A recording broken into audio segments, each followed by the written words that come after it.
مفتی طارق مسعود کے بیانات سننے کے لیے کاوش ٹی وی کو سبسکرائب کریں۔ تو یہ وہ فسادی ہے جس کو پتا ہے کہ میں فسادی ہوں، لیکن وہ لیبل سوسائٹی میں کیا لگا رہا ہے؟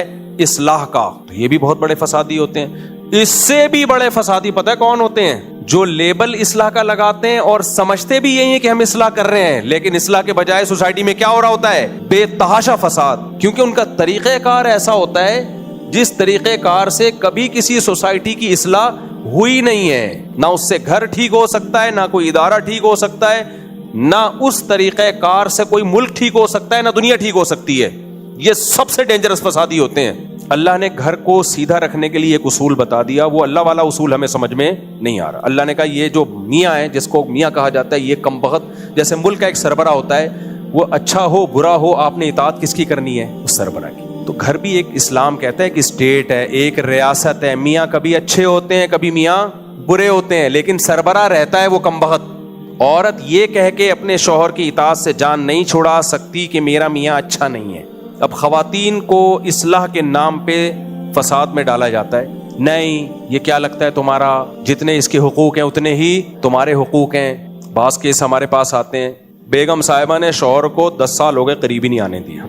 تو اب بتاؤ سوسائٹی میں فساد، گھر میں فساد ہوگا کہ نہیں ہوگا؟ پھر وہ غصے میں آ کے بیگم کو تھپڑ مارتا ہے، تو بچے بڑے ہو گئے ہیں، وہ دیکھ رہے ہیں میرا باپ میری ماں کو بولو مارتا ہے۔ فساد بیگم مچا رہی ہے، بدنام کون ہو رہا ہے؟ میاں۔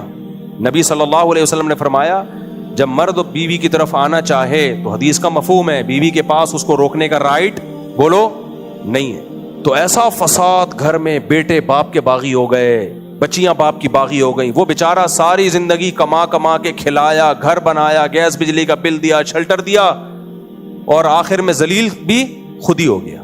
آدم علیہ الصلوۃ والسلام کو اللہ تعالیٰ نے مٹی سے بنایا، اور فرشتوں کو جب بتایا تو فرشتوں نے کہا ہم تیری حمد و ثنا کرتے ہیں جس مخلوق کو تو بنا رہا ہے، یسفک الدماء، وہ زمین میں خون بہائے گی، فساد کرے گی، اور اللہ تعالیٰ کو زمین میں فساد پسند نہیں ہے۔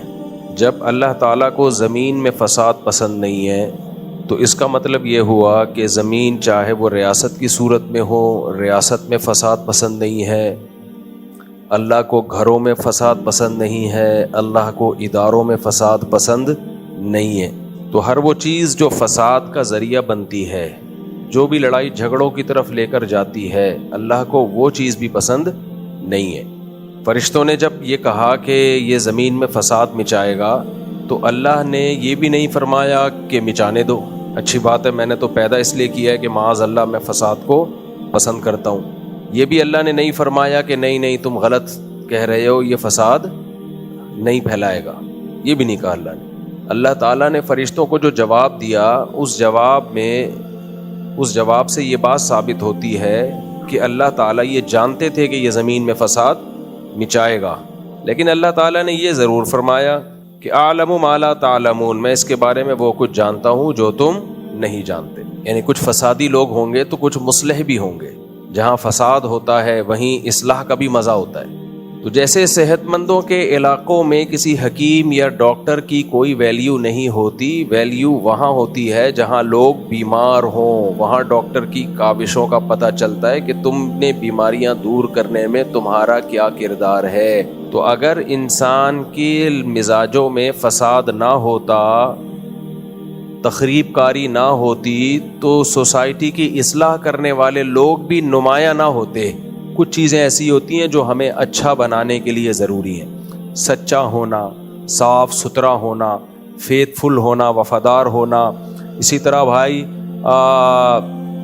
بہادر ہونا، سخی ہونا۔ تو اللہ تعالیٰ نے بہادروں کی بہادری کو سمجھانے کے لیے بزدل پیدا کیے، اللہ تعالیٰ نے منافقوں کی منافقت کو سمجھانے کے لیے 1 نمبر لوگ پیدا کیے، اور مقابلے میں منافق بھی پیدا کیے، بولتے کچھ ہیں دل میں کچھ اور ہوتا ہے۔ ایسے منافق ہول سیل کے حساب سے مارکیٹ میں موجود ملیں گے آپ کو۔ اللہ نے لالچی لوگ بھی پیدا کیے، اللہ تعالیٰ نے سخی لوگ بھی پیدا کیے، یعنی ایسے جو دوسروں کا پیسہ بٹورنے میں لگے رہتے ہیں، اور ایسے جو دوسروں پہ پیسہ نچھاور کرنے میں لگے رہتے ہیں، ایسے جو جھوٹ بولتے ہیں، ایسے جو سچ بولتے ہیں، ایسے جو رشتہ داری توڑتے ہیں، ایسے جو رشتہ داری جوڑتے ہیں, ایسے جو سوسائٹی میں اصلاح کرتے ہیں, اور ایسے بھی جو سوسائٹی میں فساد کرتے ہیں. تو اب ہمارے لیے چیزوں کو سمجھنا بہت آسان ہو گیا. چیزوں کو سمجھنا کیا ہو گیا؟ بہت آسان. ہم اچھے لوگوں میں ہیں یا برے لوگوں میں, اس کو دیکھنے کے لیے اب ہمیں بہت آسان ایک کرائٹیریا ہے کہ بروں کو دیکھ لو, اس کے الٹ بن جاؤ. خاندانی ہو گیا کہ نہیں ہو گیا کام؟ بھائی آپ کو اپنی سوسائٹی میں نظر آ جائیں گے, بروں کو دیکھ لو, خود آپ کو اندازہ ہوگا. دیکھو دوسروں کو دیکھ کے کیسے اندازہ ہوتا ہے, انسان کو اپنی برائی لگتی نہیں ہے.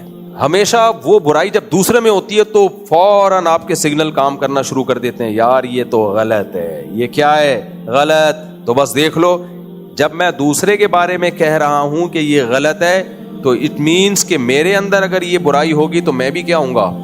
غلط. دوسرے کے بارے میں دیکھ لیو, بہت بہترین معیار ہے کہ دوسرے کو سامنے رکھ کے اپنے آپ کو پرکھا کرو. اپنی برائی تو انسان اس کی تعویلات کر رہا ہوتا ہے, ایکچولی کر کے نا اس کو گھما رہا ہوتا ہے. اپنی برائی کبھی بری نہیں لگتی. جب واش روم جاتے ہیں وہاں گھنٹوں بیٹھ کے آتے ہیں, اسمیل نہیں آتی وہاں پہ. دوسرا آئے اور آپ جاؤ, کیسی ناک پکڑ کے باہر نکلتا ہے, یار پانی صحیح طرح بہا دیتے. کہتے ہیں کہ نہیں کہتے, ایگزاسٹ تو کر لیتے. کیا مطلب بھائی؟ رپورٹ تو ایک ہی ہے. جو رپورٹ آپ نے پیش کی وہی رپورٹ. کیا خیال ہے بھائی؟ جو رپورٹ آپ نے پیش کی ہے وہی رپورٹ اس نے پیش کی ہے, اور ہو سکتا ہے اس کی رپورٹ آپ کی رپورٹ سے اچھی ہو. آپ کا پیٹ خراب ہو, آپ کی رپورٹیں کلیئر نہ ہو, لیکن دوسرے کی رپورٹ پہ الٹی آتی ہے, اپنی رپورٹوں پہ کچھ بھی نہیں ہوتا. واش روم میں کنڈی لگا کے بیٹھ جاتا ہے, بھول جاتا ہے کہ میں کس سلسلے میں یہاں حاضر ہوا تھا.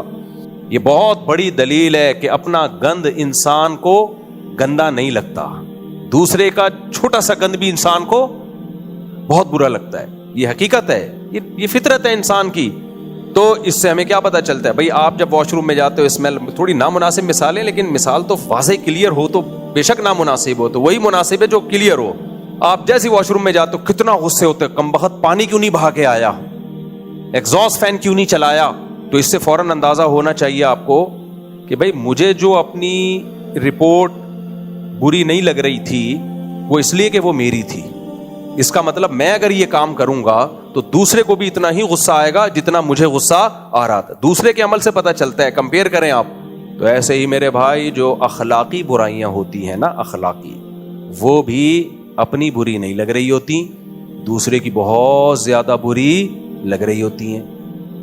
آپ جھوٹ بول کے مال بیچتے ہو تو ہوتا یہ ہے کہ آپ تو مجبور ہوتے ہو, آپ کہتے ہو ایکچولی مہنگائی اتنی ہے, سارے جھوٹ بول رہے ہیں, تو آپ تھوڑی دیر کے لیے اپنے آپ کو کسٹمر کی جگہ رکھ لو کہ میں کسٹمر ہوں اور یہ جو کسٹمر ہے یہ دکاندار ہے, یہی پتلون خریدنے کے لیے میں اس کے پاس آیا ہوں اور یہ نیو کراچی میں بنی ہے اور اس کمبخت نے میڈ ان جاپان لکھا ہوا ہے اس کے اوپر, اور اب یہ مجھے بیچ رہا ہے اور میں اس سے کہہ رہا ہوں کہ جھوٹ کیوں بول رہے ہو, تو یہ دلیل دے رہا ہے کہ مہنگائی کی وجہ سے سچ بول کے مال بیچنا بہت مشکل. تو میرا ایٹیٹیوڈ کیا ہوگا؟ میں کہوں گا ویل ڈن, تھینک یو. مہنگائی میں ایسا ہی کرنا چاہیے ورنہ بھوک سے مر جاؤ گے. کیا آپ کا ری ایکشن یہ ہوگا؟ بولو نا. نہیں ہوگا, آپ کو غصہ آئے گا, اوئے تو کیا تیرے حق میں مہنگائی ہے, ہم کیا سونے کے نوالے کھا رہے ہیں, ہمیں کیوں الو بنا رہا ہے اس مہنگائی میں, کہ ہم بھی اسی ملک کے شہری نہیں ہیں, کہ ہم بھی انسان نہیں ہیں, کہ ہمارے بچے نہیں ہیں, ہمیں کیوں جھوٹ بول رہا ہے بھائی. کتنے ہم نے واقعات سنے ہیں, مرغی والے نے جو ہے نا وہ جو گوشت نہیں بیچ رہے ہوتے, وہ جو تولنے کے باٹ ہیں یا جو ڈیجیٹل ترازو ہے اس میں گڑبڑ کی ہوتی ہے. ہمارے ایک دوست نے پکڑ لیا, ہمارے ایک دوست کا بزنس تھا, انہوں نے پارٹنرشپ پہ اسی طرح بزنس کھولا جو چکن میٹ ہے اس کا بزنس. تو ایک کسی خاتون کو پتا چل گیا کہ یہ پارٹنر ہیں اس کے, بہت بڑی داڑھی تھی ان کی. وہ خاتون گوشت لے کر آئی اور کہا کہ آپ کی پارٹنرشپ پہ جو شاپ ہے میں نے وہاں سے یہ میٹ خریدا ہے 10 کلو یا 15 کلو, میں نے گھر میں ایک الگ ترازو رکھا ہوا ہے, جب اس پہ آ کے ناپا تو 2-3 کلو کا فرق آ رہا ہے اس میں, کہ مجھے پتا چلا آپ پارٹنر ہیں اس پہ. تو وہ آ گئی, تو وہ صاحب نے مجھے بتایا کہ میں دکاندار کے پاس گیا کہ بھائی تو مجھے بدنام کر رہا ہے. کہتے ہیں اس نے باتوں کو گھما دیا. جب وہ خاتون چلی گئی تو کہتے ہیں صاحب آپ جیسے بے وقوف لوگوں کا کام نہیں ہے بزنس کرنا. الفاظ تھے اس کے, صاحب آپ جیسے بے وقوف لوگوں کا کام بزنس کرنا نہیں ہے, یہ تو سب کرتے ہیں 2-4 کلو کا فرق, ورنہ تو بھائی اتنا تو گزارا کیسے ہوگا, صاحب آپ نہیں کر سکتے. انہوں نے کہا بھائی تو میرا باپ ہے جو مجھے سمجھا رہا ہے؟ تجھے کہا ہے کہ بھائی نہیں چلتا تو بند کرو اس بزنس کو, کوئی اور کام کریں گے ہم.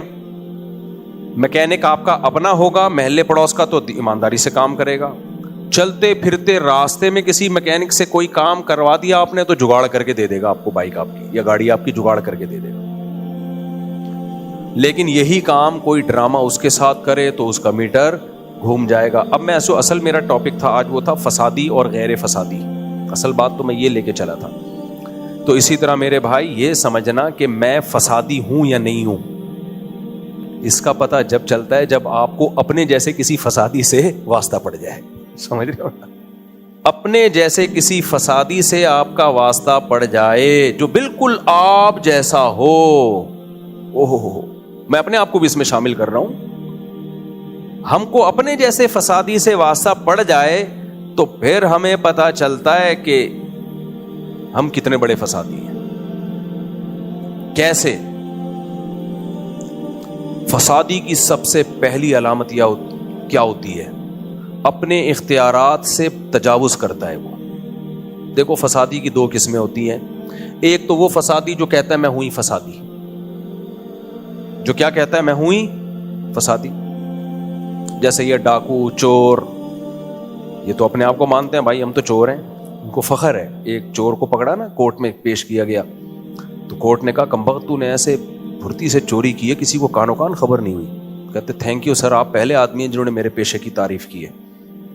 تو اس کو اپنے چور ہونے پہ کیا تھا, جیب کترے مقابلے کر رہے ہوتے ہیں. ابے تو پکڑا گیا, میں تو کبھی پکڑا نہیں گیا, میں تو ایسے جیب میں ہاتھ ڈالتا ہوں, ایسے پیسے نکالتا ہوں, بڑے بڑوں کو الو بناتا ہوں. وہ سکھا رہے ہوتے ہیں پیسے لے کے. تو ایک فسادی وہ ہوتا ہے جس کو پتا ہوتا ہے کہ ہم کیا ہیں, فسادی ہیں, ہم سوسائٹی میں فساد مچا رہے ہیں. ان کا کام ہے باقاعدہ آرڈر پہ لڑوانے کے لیے ان کو رکھا جاتا ہے. یہ کم درجے کے فسادی ہیں. ایک فسادی وہ ہوتے ہیں جو اصلاح کا لیبل لگا کے سوسائٹی میں فساد کرتے ہیں. یہ فسادی سوسائٹی میں زیادہ نہیں بلکہ بولو بہت زیادہ ہے. اچھا, ان کی بھی پھر دو قسمیں ہیں.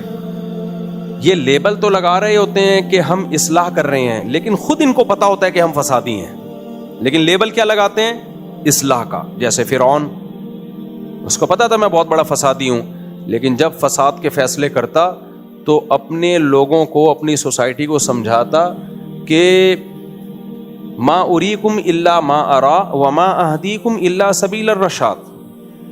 دیکھو میں جو تمہیں بتاؤں گا نا وہ صحیح ہوگا, اور میں جو کچھ آرڈر دے رہا ہوں وہ بالکل سوسائٹی کی اصلاح کے لیے, کہ ہمارے کنٹری کو اس قسم کے پروگراموں کی اور اس قسم کی پالیسیوں کی بہت شدید ضرورت ہے کہ موسیٰ کلیم اللہ کی دعوت کو کچل دیا جائے اور بنی اسرائیل کے بچوں کو مزید اسپیڈ کے ساتھ قتل کیا جائے. تو دیکھنے میں یہ فساد لگ رہا ہے, لیکن ایکچولی اس سے ہمارے کنٹری میں امن و امان آئے گا. اور یہ جو معاذ اللہ فسادی لوگ ہیں, معاذ اللہ نقل کفر, حضرت موسیٰ کو الٹا فسادی کہہ رہا تھا وہ, یہ جو اس طرح کے لوگ ہیں جو ہمیں ہمارے باپ دادا کے دین سے ہٹانا چاہ رہے ہیں اور سوسائٹی میں فساد پیدا کر رہے ہیں, یہ بالکل یہ جو ہے نا یہ سلسلہ ہی ہمیشہ کے لیے ختم ہو جائے گا. تو اس لیے یہ جو نصیحتیں مجھے کر رہے ہو کہ یہ اللہ کے پیغمبر ہیں, توحید کی دعوت دے رہے ہیں اور بچوں کو قتل کرنے سے روک رہے ہیں اور ظلم کرنے سے روک رہے ہیں, یہ ہمیں نہیں بتاؤ. میں جو فیصلہ کروں گا وہ سوسائٹی کے لیے کیا ہوگا اچھا. حالانکہ فرعون کو پتا تھا کہ میں جھوٹ بول رہا ہوں, پتا تھا کہ نہیں پتا تھا, اس کو پتا تھا کہ بھائی یہ سب ریاست کے حکومت کے لیے اور سب لوگوں کو الو بنانے کی باتیں. تو یہ وہ فسادی ہے جس کو پتا ہے کہ میں فسادی ہوں, لیکن وہ لیبل سوسائٹی میں کیا لگا رہا ہے, اصلاح کا. تو یہ بھی بہت بڑے فسادی ہوتے ہیں. اس سے بھی بڑے فسادی پتہ ہے کون ہوتے ہیں, جو لیبل اصلاح کا لگاتے ہیں اور سمجھتے بھی یہی ہے کہ ہم اصلاح کر رہے ہیں, لیکن اصلاح کے بجائے سوسائٹی میں کیا ہو رہا ہوتا ہے, بے تحاشا فساد. کیونکہ ان کا طریقہ کار ایسا ہوتا ہے جس طریقہ کار سے کبھی کسی سوسائٹی کی اصلاح ہوئی نہیں ہے. نہ اس سے گھر ٹھیک ہو سکتا ہے, نہ کوئی ادارہ ٹھیک ہو سکتا ہے, نہ اس طریقہ کار سے کوئی ملک ٹھیک ہو سکتا ہے, نہ دنیا ٹھیک ہو سکتی ہے. یہ سب سے ڈینجرس فسادی ہوتے ہیں. سمجھ میں آ رہی ہے بات؟ یہ کون لوگ ہوتے ہیں؟ 3 قسمیں سمجھ میں آ گئیں؟ دوبارہ سے ریپیٹ کر دیتا ہوں. یہ فسادیوں کی 3 قسمیں ہیں. پہلی قسم جو طریقہ بھی فساد والا, لیبل بھی فساد والا, اور وہ پتہ بھی ان کو ہوتا ہے کہ ہم ہیں ہی فسادی. ڈاکو, چور, اس ٹائپ کے جتنے لوگ ہیں سوسائٹی میں, جن کو باقاعدہ بھیجا جاتا ہے لڑوانے کے لیے, طلاقیں دلوانے کے لیے میاں بیوی میں, ان کو پتہ ہوتا ہے, جیسے یہ عامل لوگ نہیں ہوتے, عامل, ان کو بھی اپنے بارے میں سب پتہ ہوتا ہے کہ ہم کیا کر رہے ہیں. دوسرا کیا ہوتا ہے, دوسرے وہ لوگ ہوتے ہیں جو لیبل اصلاح کا لگاتے ہیں, لیکن ان کو پتہ ہوتا ہے کہ ہم اصلاح نہیں کر رہے, ہم کیا ہیں, فسادی, لیکن فساد کو اصلاح کہہ کے سوسائٹی میں الٹے کام کر رہے ہوتے ہیں.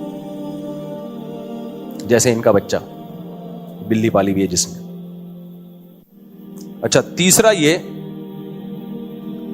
جو لیبل بھی اصلاح کا لگاتے ہیں اور ان کا اپنے بارے میں خیال بھی یہی ہوتا ہے کہ ہم کیا کر رہے ہیں, اصلاح, لہذا بڑے اخلاص سے اصلاح کا کام کر رہے ہوتے ہیں, لیکن کام کرنے کا طریقہ وہ ہوتا ہے جو ٹھیک نہیں ہوتا, اس کے رزلٹ بہت ڈینجرس اور بہت خطرناک نکلتے ہیں. اس کی میں ایک مثال دیتا ہوں, جیسے لیبیا اور شام میں ہوا ہے. لیبیا میں کیا ہوا تھا پتہ ہے آپ کو؟ جنرل قذافی میں کچھ تھی عیاشیاں, لیکن لیبیا اکنامکلی ایک انتہائی پاورفل کنٹری تھا, بڑی طاقتوں کی آنکھوں میں آنکھیں ڈال کے بات کیا کرتا تھا. وہاں کی عوام بہت اسٹیبل تھی, شادی پہ پیسے ملا کرتے, بچوں پہ الاؤنس ملا کرتے, جو نوجوان پڑھنا چاہتے یورپ امریکہ حکومت کے خرچوں پہ ان کو بھیجا جاتا. بڑی طاقتوں نے دیکھا کہ ہے ایک اسلامی ملک, اس اسلامی کنٹری میں خرابی ہے کہ اس کا صدر عیاش ہے, تو ملک مزے اڑا رہا ہے, تو اس ملک کی کمزوری سے ناجائز فائدہ اٹھاؤ اور پبلک کو یہ سمجھاؤ کہ یہ سب کھا گیا, یہ تو اس کو خلاف اٹھو. لوگ دیکھ نہیں رہے تھے کہ ہم جب اس کے خلاف اٹھیں گے تو کیا لیبیا ہمارے ہاتھ میں آئے گا یا بڑی طاقتوں کے ہاتھ میں آئے گا, نہ, یہ نہیں دیکھا پبلک نے. آج آپ ویڈیوز اٹھا کے دیکھ لو ماضی کی, نوجوان طبقہ جو ہے نا یہ سوسائٹی کی بہت اچھی اصلاح بھی کر سکتا ہے, لیکن چونکہ ینگسٹر ہوتے جذباتی ہیں, کسی سوسائٹی کو تباہ کروانا ہونا تو وہ بھی ان سے ہی ہوگا. ان کی حماقتوں سے بھی فائدہ, حماقت سمجھ, جذبات سے بھی فائدہ اٹھایا جا سکتا ہے. ہر وقت لڑنے مارنے پہ آ جاتے ہیں. تو رزلٹ کیا ہوا, تحریکیں شروع.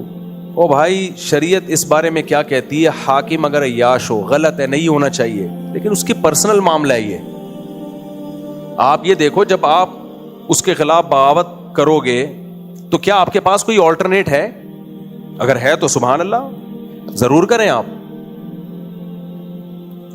لیکن آپ کے پاس کیا پالیسی ہے پہلے سے, کیا آپ کے پاس کوئی فریم ورک کیا ہے, اسٹرکچر کیا ہے آپ کے پاس, کون سنبھالے گا اسٹیٹ کو؟ ایسا تو نہیں کہ اس سے بڑا کوئی مسلط ہو جائے. مگر لیبیا کی جو ینگسٹر تھے ان کو یہ بات سمجھ میں نہیں آئی, سنجیدہ علماء نے سمجھایا چھوڑ دو بھائی اس کو اپنے حال پہ. حاکموں میں اکثر عیاش ہی گزرے ہیں, بہت کم نیک لوگ گزرے ہیں, اس سے اللہ حساب لے لے گا. ہم نے اسٹیٹ کو دیکھنا ہے, ریاست کو دیکھنا ہے.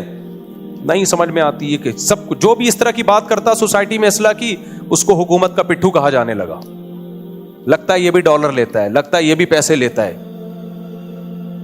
وہ بیچارہ ثبوت پیش کرتا, میں پیسے نہیں لیتا, میرا کوئی لینا دینا نہیں ہے, میں ریاست بچانے کے لیے کر رہا ہوں. نہ یہ سرکاری ہے. یہ بڑا زبردست نعرہ ہے. ہم چیخ کے تھک گئے. جامعۃ الرشید 1 روپیہ بھی گورنمنٹ سے نہیں لے رہا. مفتی عبد الرحیم صاحب کی 1 بالش بھی زمین نہیں ہے. بیٹوں کا حال دیکھو, وصیت کی ہوئی ہے کہ جامعہ میرے مرنے کے بعد میرے بیٹوں کے حوالے نہیں کیا جائے گا. پھر بھی لوگ کیا کہتے ہیں, سرکاری ملا. اور کہہ وہ رہے ہوتے ہیں جن کے پاس کروڑوں کی پراپرٹیاں ہیں. نہیں مان رہے لوگ. کیوں؟ ملک کی بات کرتے ہیں, اسٹیٹ کی بات کرتے ہیں, ریاست کی بات. بھائی ریاست بچاؤ, ہم اپنے لیے نہیں کہہ رہے, عوام کے لیے کہہ رہے ہیں. تو کوئی کہتا ہے فوج کو فیور کر رہے ہیں. بھائی اگر ریاست ٹوٹی تو فوجی جرنیلوں کا نقصان نہیں ہے, یہ باہر چلے جائیں گے. نقصان کس کا ہے؟ وہ کہہ رہے ہیں ہمارا نقصان ہے اس میں. خدا نہ خواستہ ریاست پہ اٹیک ہوتا ہے, کچھ ہوتا ہے اور ریاست کے ٹکڑے ہو جاتے ہیں, تو آپ کا کیا خیال ہے, فوجی جرنیلوں کا نقصان ہوگا؟ بتاؤ نا. بیڑا غرق ہمارا, اور سب سے پہلے مذہبی طبقے کا بیڑا غرق ہوگا جو خلافت کے نام پہ ریاست کے ٹکڑے کرنے پہ لگے ہوئے ہیں کہ خلافت قائم کا. خلیفہ کون ہے؟ اس کو تو لاؤ مارکیٹ میں, اس کو تو پرکھو, اس میں کتنی صلاحیت ہے خلافت کی. وہ ساحل ادیم نے کہا تھا نا بغاوت. ہم نے کہا بھائی خلیفہ کون ہوگا بغاوت کے بعد؟ آپ کو ہم خلیفہ بنائیں گے. کوئی پیکج نہیں ہے. ہر تھوڑے دن میں کوئی خلافت کے نام پہ کہیں نہ کہیں کوئی تحریک. یونیورسٹیوں میں الگ تحریک چل رہی ہے, علاقوں میں الگ تحریک چل رہی ہے. آپ کے پاس آلٹرنیٹ کیا ہے؟ شام میں حالات دیکھو. ٹھیک ہے, شام میں جو حکومت تھی وہ ہمارے مسلک کی نہیں تھی, لیکن امن تھا, امان تھا, علماء کی ایک بہت ویلیو تھی وہاں پہ. پھر وہ اسرائیل کے مقابلے میں کھڑا ہوا تھا. وہاں بھی سورش کی گئی, ینگسٹر کو استعمال کیا گیا. نتیجہ کیا نکلا؟ جو قتل و غارت کا بازار گرم ہوا ہے شام میں. اب ایک حکومت آ تو گئی ہے, لیکن ہمیں نہیں پتا اس حکومت کا فیوچر کیا ہے, آپس میں مزید کتنی خانہ جنگی ہوگی. اور ایسا تو نہیں ہے کہ حکومت تو آ گئی اچھے لوگوں کی, لیکن اس سے فائدہ کون اٹھانا شروع کر دے؟ اسرائیل. ہمیں نہیں پتا, اللہ کرے اچھا ہی ہو. میں کوئی یقینی رائے قائم نہیں کر رہا کسی کے بارے میں. ہر جگہ آپ کو ایسے لوگ نظر آئیں گے. باتیں کرنے پر خوب سمجھ لو گورنمنٹ کی طرف سے کوئی پابندی نہیں ہے. کچھ بھی آپ پیکج لے کر آؤ, ہمیشہ اصلاح کا وہ پیکج ہو جو سوٹیبل پیکج ہو, جو گراؤنڈ ریئلٹی سے میچ کر رہا ہو. ہوائی باتیں نہ ہو, الہام اور کشف و کرامات پہ مبنی نہ ہو کہ مجھے خواب آیا, انقلاب آ رہا ہے. آپ کے خوابوں کی بھیٹ پر, خوابوں کی بیس پر لوگوں کی زندگیوں کو بھیٹ نہیں چڑھایا جا سکتا. جو سوسائٹی میں اصلاح کی بات کرے گا اسے بزدل, اسے حکومت کا پٹھو, اسے سرکاری ملا, اسے درباری ملا, یہ سب تانوں سے. جو فساد کی بات کرے گا اس کو کیا کہیں گے؟ بہادر. ڈنکے کی چوٹ پہ بات کرتا ہے. جہاں بہادری دکھانی چاہیے وہاں بہادری نہیں ہے. ہمارے نبی صلی اللہ علیہ وسلم نے صلح حدیبیہ میں جو معاہدہ کیا, دیکھنے میں معاذ اللہ نقل کفر نباشت بزدلی لگ رہا تھا دیکھنے میں. حقیقت میں کیا تھا؟ پالیسی تھی. اور بدر میں 313 کا مقابلہ 1000 سے آپ نے کیا. دیکھنے میں نقل کفر نباشت, معاذ اللہ یہ حماقت لگ رہی تھی دیکھنے میں, معاذ اللہ. حقیقت میں کیا تھی؟ بہادری. کب بہادری دکھانی ہے, کب حکمت سے کام لینا ہے, یہ حکمت والے لوگوں کا کام ہے. یہ ڈپریشن کے مریض لوگوں کا کام نہیں ہے, جن کو خود نہیں پتا کہ ہم بول کیا رہے ہیں. اور اس کے لیے تجربے ہیں. پہلے اپنے اکابر کا ایک سلسلہ ہے کہ وہ سارے تجربے جو پہلے ہو چکے ہیں ان تجربوں سے فائدہ اٹھایا جائے, وہی غلطیاں دوبارہ نہ دہرائی جائیں. تو ہمارے تو اکابر ہیں, ایک تجربے ہیں, صدیوں سے ہمارا لنک ہے. جو نئی نئی چیزیں مارکیٹ میں آ رہی ہیں ان کے تو سرے سے اکابر ہی نہیں ہے, تو ان کے تجربے کہاں سے ہوں گے؟ ہم نے تو ہندوستان میں جنگیں لڑی ہیں بھائی, ہمارے باپ داداؤں نے انگریزوں کو باہر نکالا ہے وہاں سے. ان کے تجربے ہیں, وہ بتاتے ہیں کب لڑنا ہے کب نہیں لڑنا. آج جو یونیورسٹیوں میں نئے نئے اسکالر آ رہے ہیں اور زیادہ تر امریکہ اور UK سے پڑھ کے آئے ہیں, اور کمال کی بات ہے پاکستان میں وہ کہتے ہیں مسلح بغاوت کرو, اور جب کوئی مسئلہ ہوتا ہے کوئی امریکہ بھاگ جاتا ہے, کوئی لندن بھاگ جاتا ہے, اور وہاں چپ بیٹھ کے وہاں کوئی بات نہیں کرتا ہم نے خلافت قائم کرنی ہے. جو خالصتاً کفریہ سلطنتیں ہیں وہاں خلافت کا لفظ بھی حرام ہے ان لوگوں کی زبان پہ, کیونکہ وہاں سافٹ ویئر فوراً اپڈیٹ ہوتے ہیں. آپ امریکہ جا کے بات کرو میں خلافت قائم کرنے کے سلسلے میں حاضر ہوا ہوں, چمڑی ادھیڑ دیں گے آپ کی. پاکستان میں چونکہ کوئی مضبوط ریاست ہی نہیں ہے, جس کا منہ اٹھتا ہے جو چاہے تقریر کر کے چلا جاتا ہے. کوئی مضبوط کوئی ہے ہی نہیں نا. فوج الگ چل رہی ہوتی ہے, عدلیہ الگ چل رہی ہوتی ہے, حکومت الگ چل رہی ہوتی ہے, اور بیوروکریٹس الگ. 4 سمتوں میں ادھیڑا جا رہا ہے پاکستان کو. لہذا جب کوئی اسٹیبل گورنمنٹ ہی نہیں آتی تو پھر اس طرح کے ایلیمنٹس اٹھتے ہیں کہ اصل میں ایکچولی یہ مولوی لوگ چپ کر کے بیٹھے ہوئے ہیں, یہاں دھماکہ ہو, یہاں خلافت, تو کچھ پکڑے جاتے ہیں, کچھ پیسے دے کے چھوٹ جاتے ہیں. تو آپ کہہ سکتے ہو کہ جب یہ حکومت یہاں اسٹیبل نہیں ہے تو پھر خلافت قائم ہونی چاہیے. جب گورنمنٹ اسٹیبل نہیں ہے تو آپ اسٹیبل کیسے کرو گے اس کو؟ کمزور حکومت میں جب آپ ایسے الٹا کام کرو گے تو نتیجہ وہی نکلے گا جو لیبیا میں نکلا ہے. یہ حکومت کسی اور کے کنٹرول میں چلی جائے گی جو آپ سے یہ سب کچھ کروا رہے ہیں. تو ملک کی حالت ہمارے ویسے ہی پتلی ہوئی ہے. جب ملک کمزور ہوتا ہے تو پھر جو بڑی طاقتیں ہوتی ہیں اس کو نوالا بنانے کی کوشش کرتی ہیں. تو نوالا بنانے کے لیے وہ کس کو استعمال کریں گے؟ باہر سے آ کے اٹیک نہیں کریں گے. وہ ان کو پتہ ہے پورا ملک ہمارے خلاف لڑائی کے لیے کھڑا ہو جائے گا.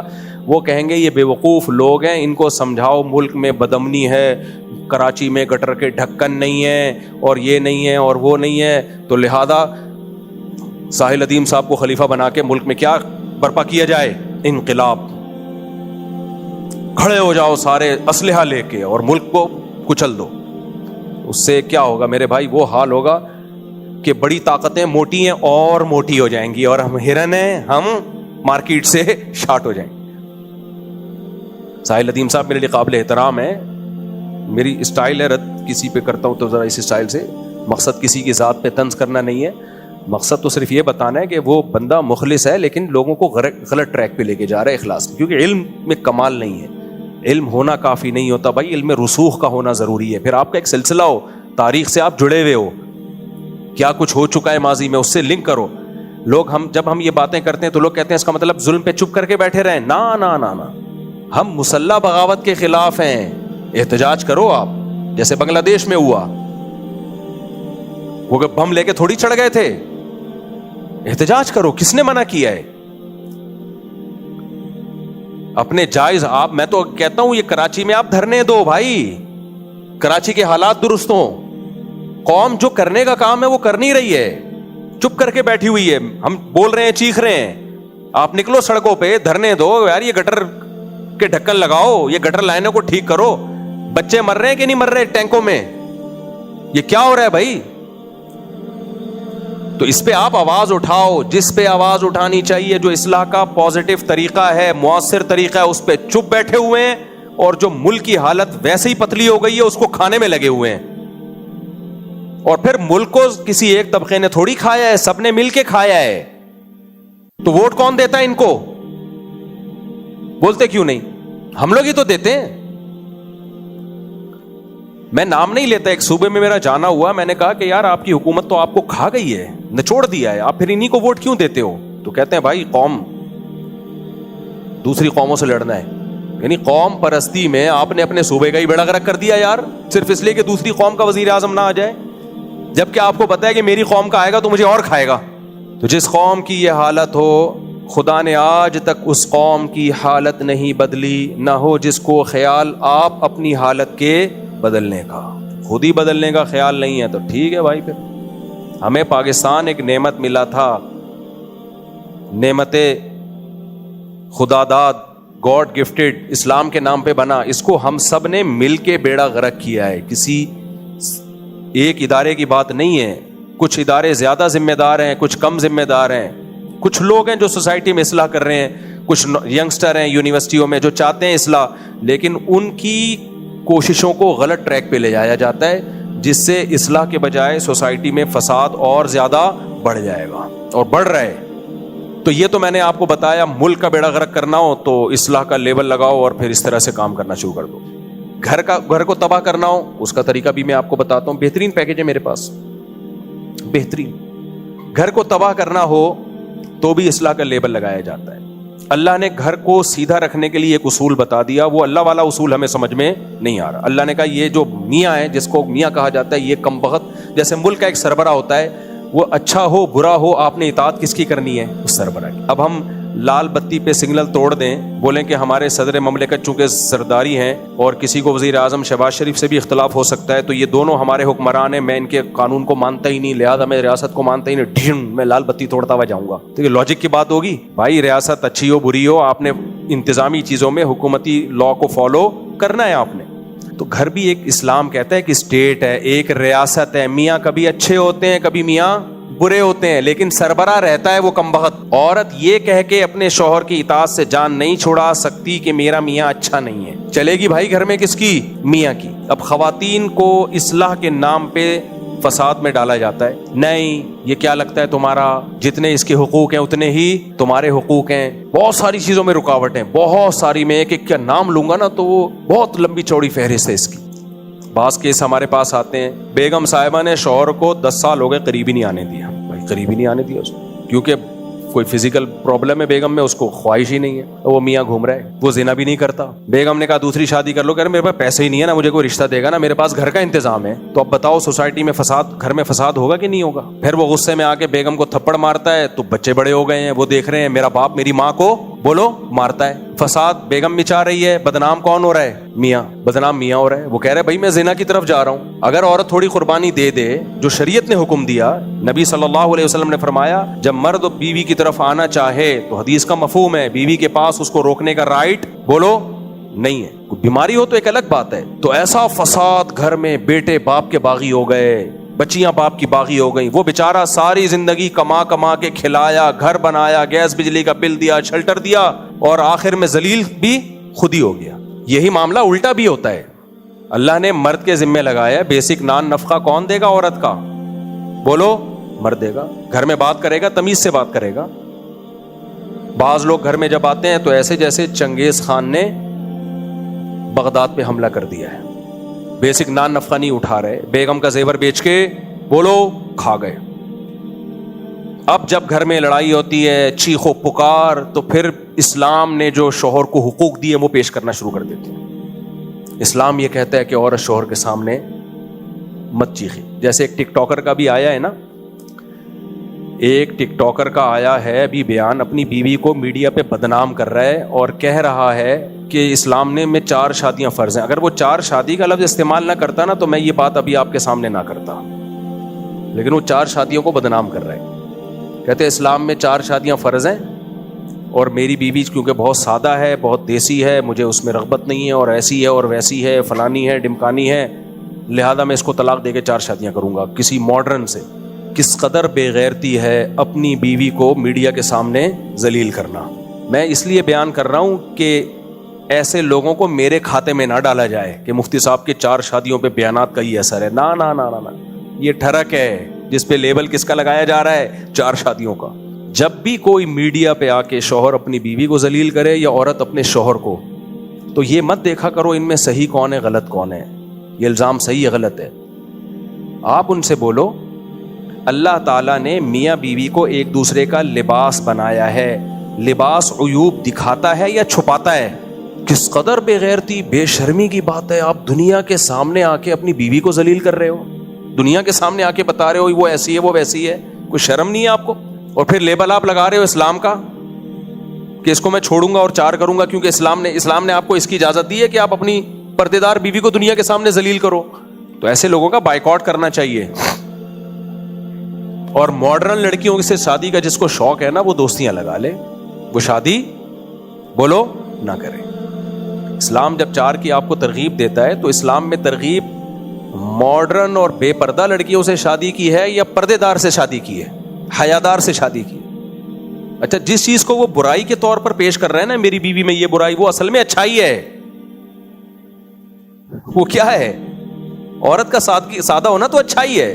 تو وہ سورہ نور کی آیتیں اب سمجھ میں آئی ہمیں.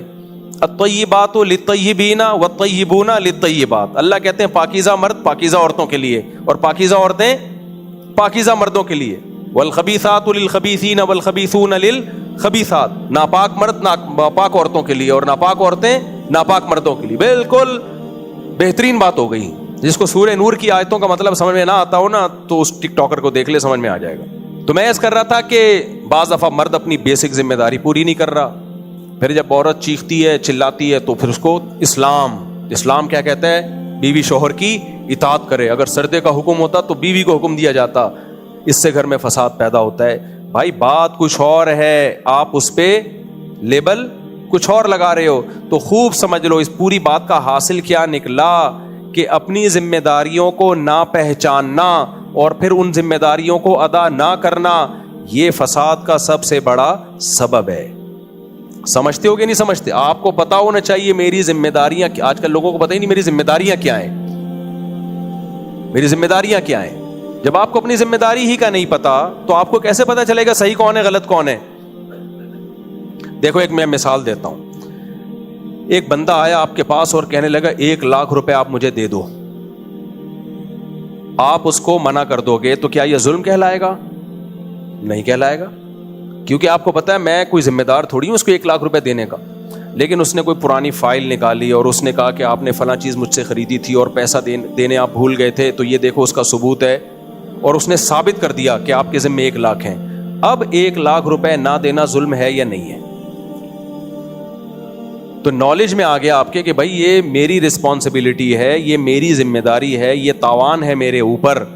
تو گھر میں جب کسی کو پتہ ہی نہ ہو کہ میری حدود کتنی ہیں، میری ذمہ داری، مجھ پر جو لائبلٹیز ہیں وہ کیا ہیں اور سامنے والی پر کیا ذمہ داری ہیں، تو اس ذمہ داریوں کے تعین کے بغیر کسی گھر میں کبھی سکون آ سکتا ہے؟ بولو نہیں. اور لبرل لوگوں کے ہاں سب سے بڑا مسئلہ یہی ہے. ان کمبختوں کو بیچاروں کو پتہ ہی نہیں ہوتا کہ میری ذمہ داری کیا ہے اور میری وائف کی ذمہ داری کیا ہے.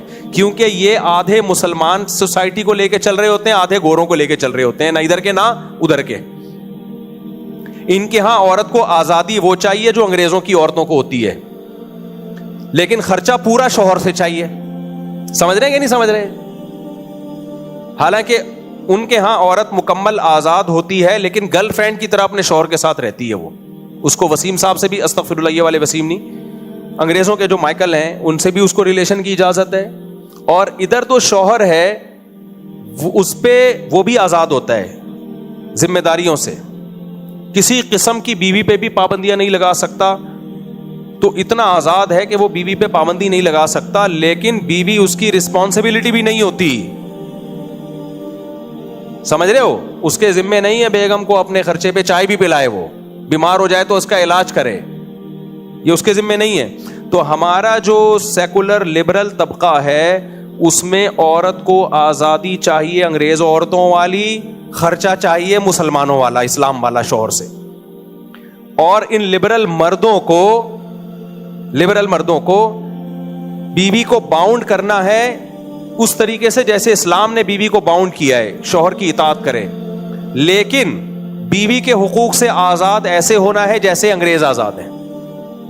بنے کیوں کر جو ہو سب کار الٹا، ہم الٹے یار الٹا بات الٹی، ہم الٹے بات الٹی یار الٹا. مہتاب رائے ایک شاعر گزرا ہے، اس نے کہا میرے نام میں مہتاب میں ہم بھی الٹا تو مہ بن گیا، بات الٹی تو تاب بن گیا، رائے الٹی تو کیا بن گیا؟ یار بن گیا. تو ہم بھی الٹے، بات بھی الٹی، یار بھی الٹا. ہمارا نام میں تو ہر چیز ہی الٹی ہے، تو بنے کیوں کر جو ہو سب کام الٹا. نہیں آئی میرا خیال ہے بات. رنگی کو نارنگی کہیں، تند مال کو کھویا.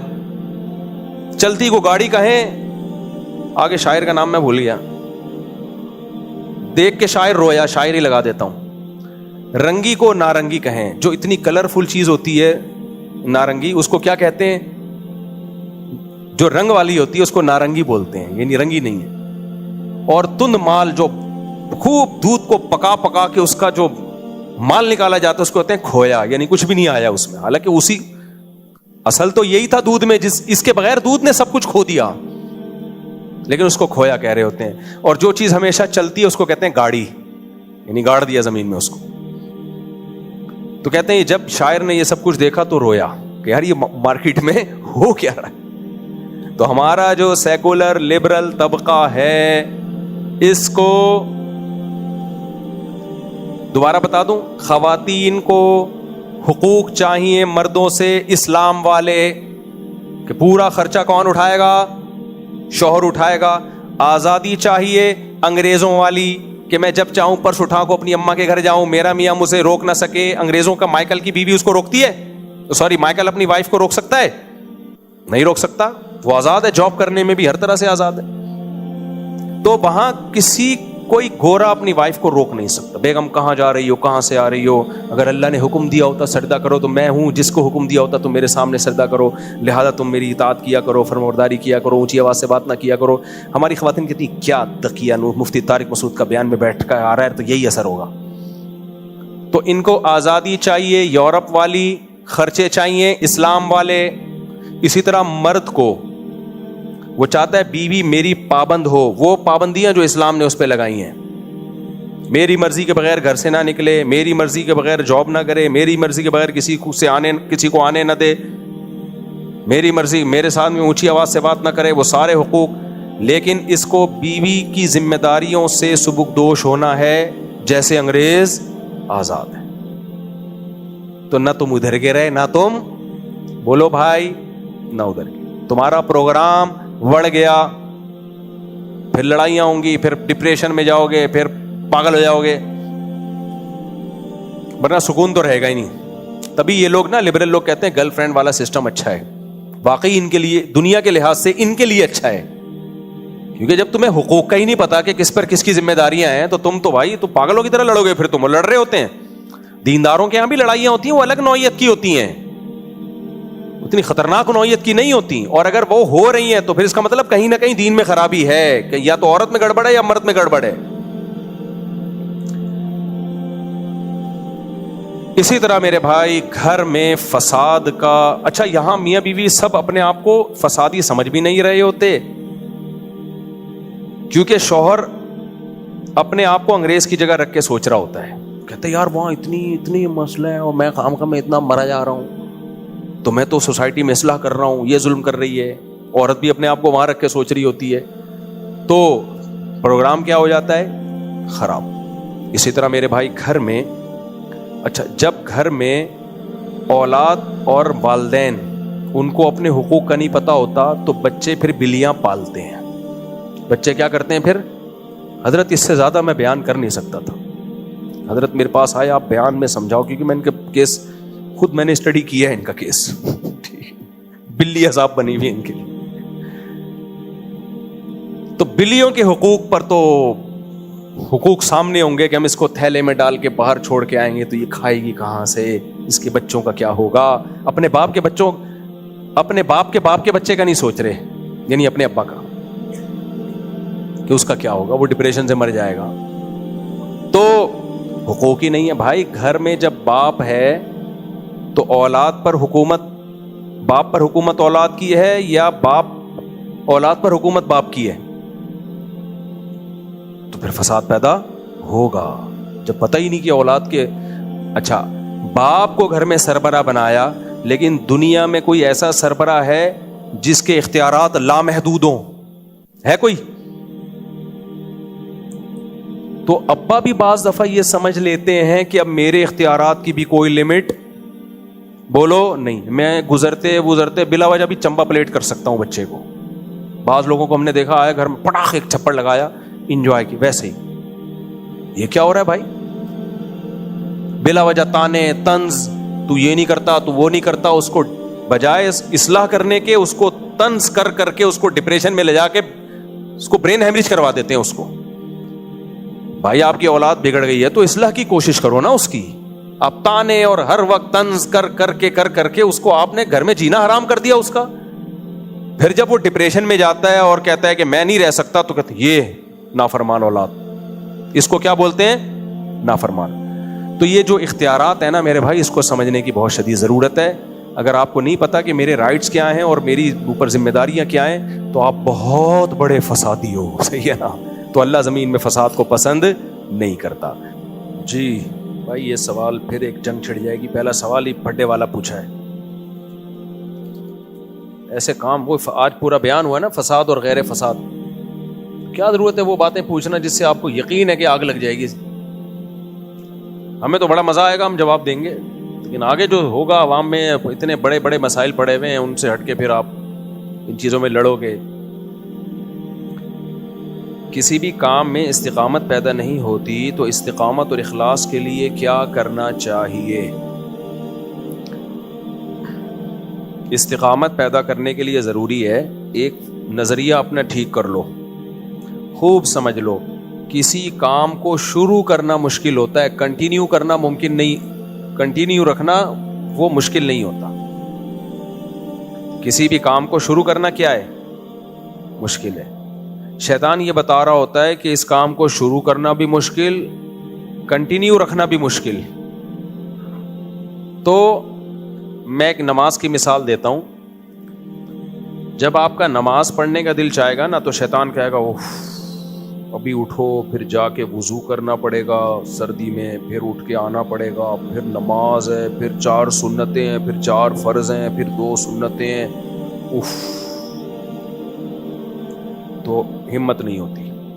ایک دن پڑھ لے گا, اگلے دن نہیں پڑھ پائے گا, بولے گا یار بڑا مسئلہ ہے. تو شیطان کو آپ یہ سمجھاؤ یہ اتنا لمبا چوڑا پروسیس نہیں ہے, اٹھ کے چلنا بس مشکل کام ہے.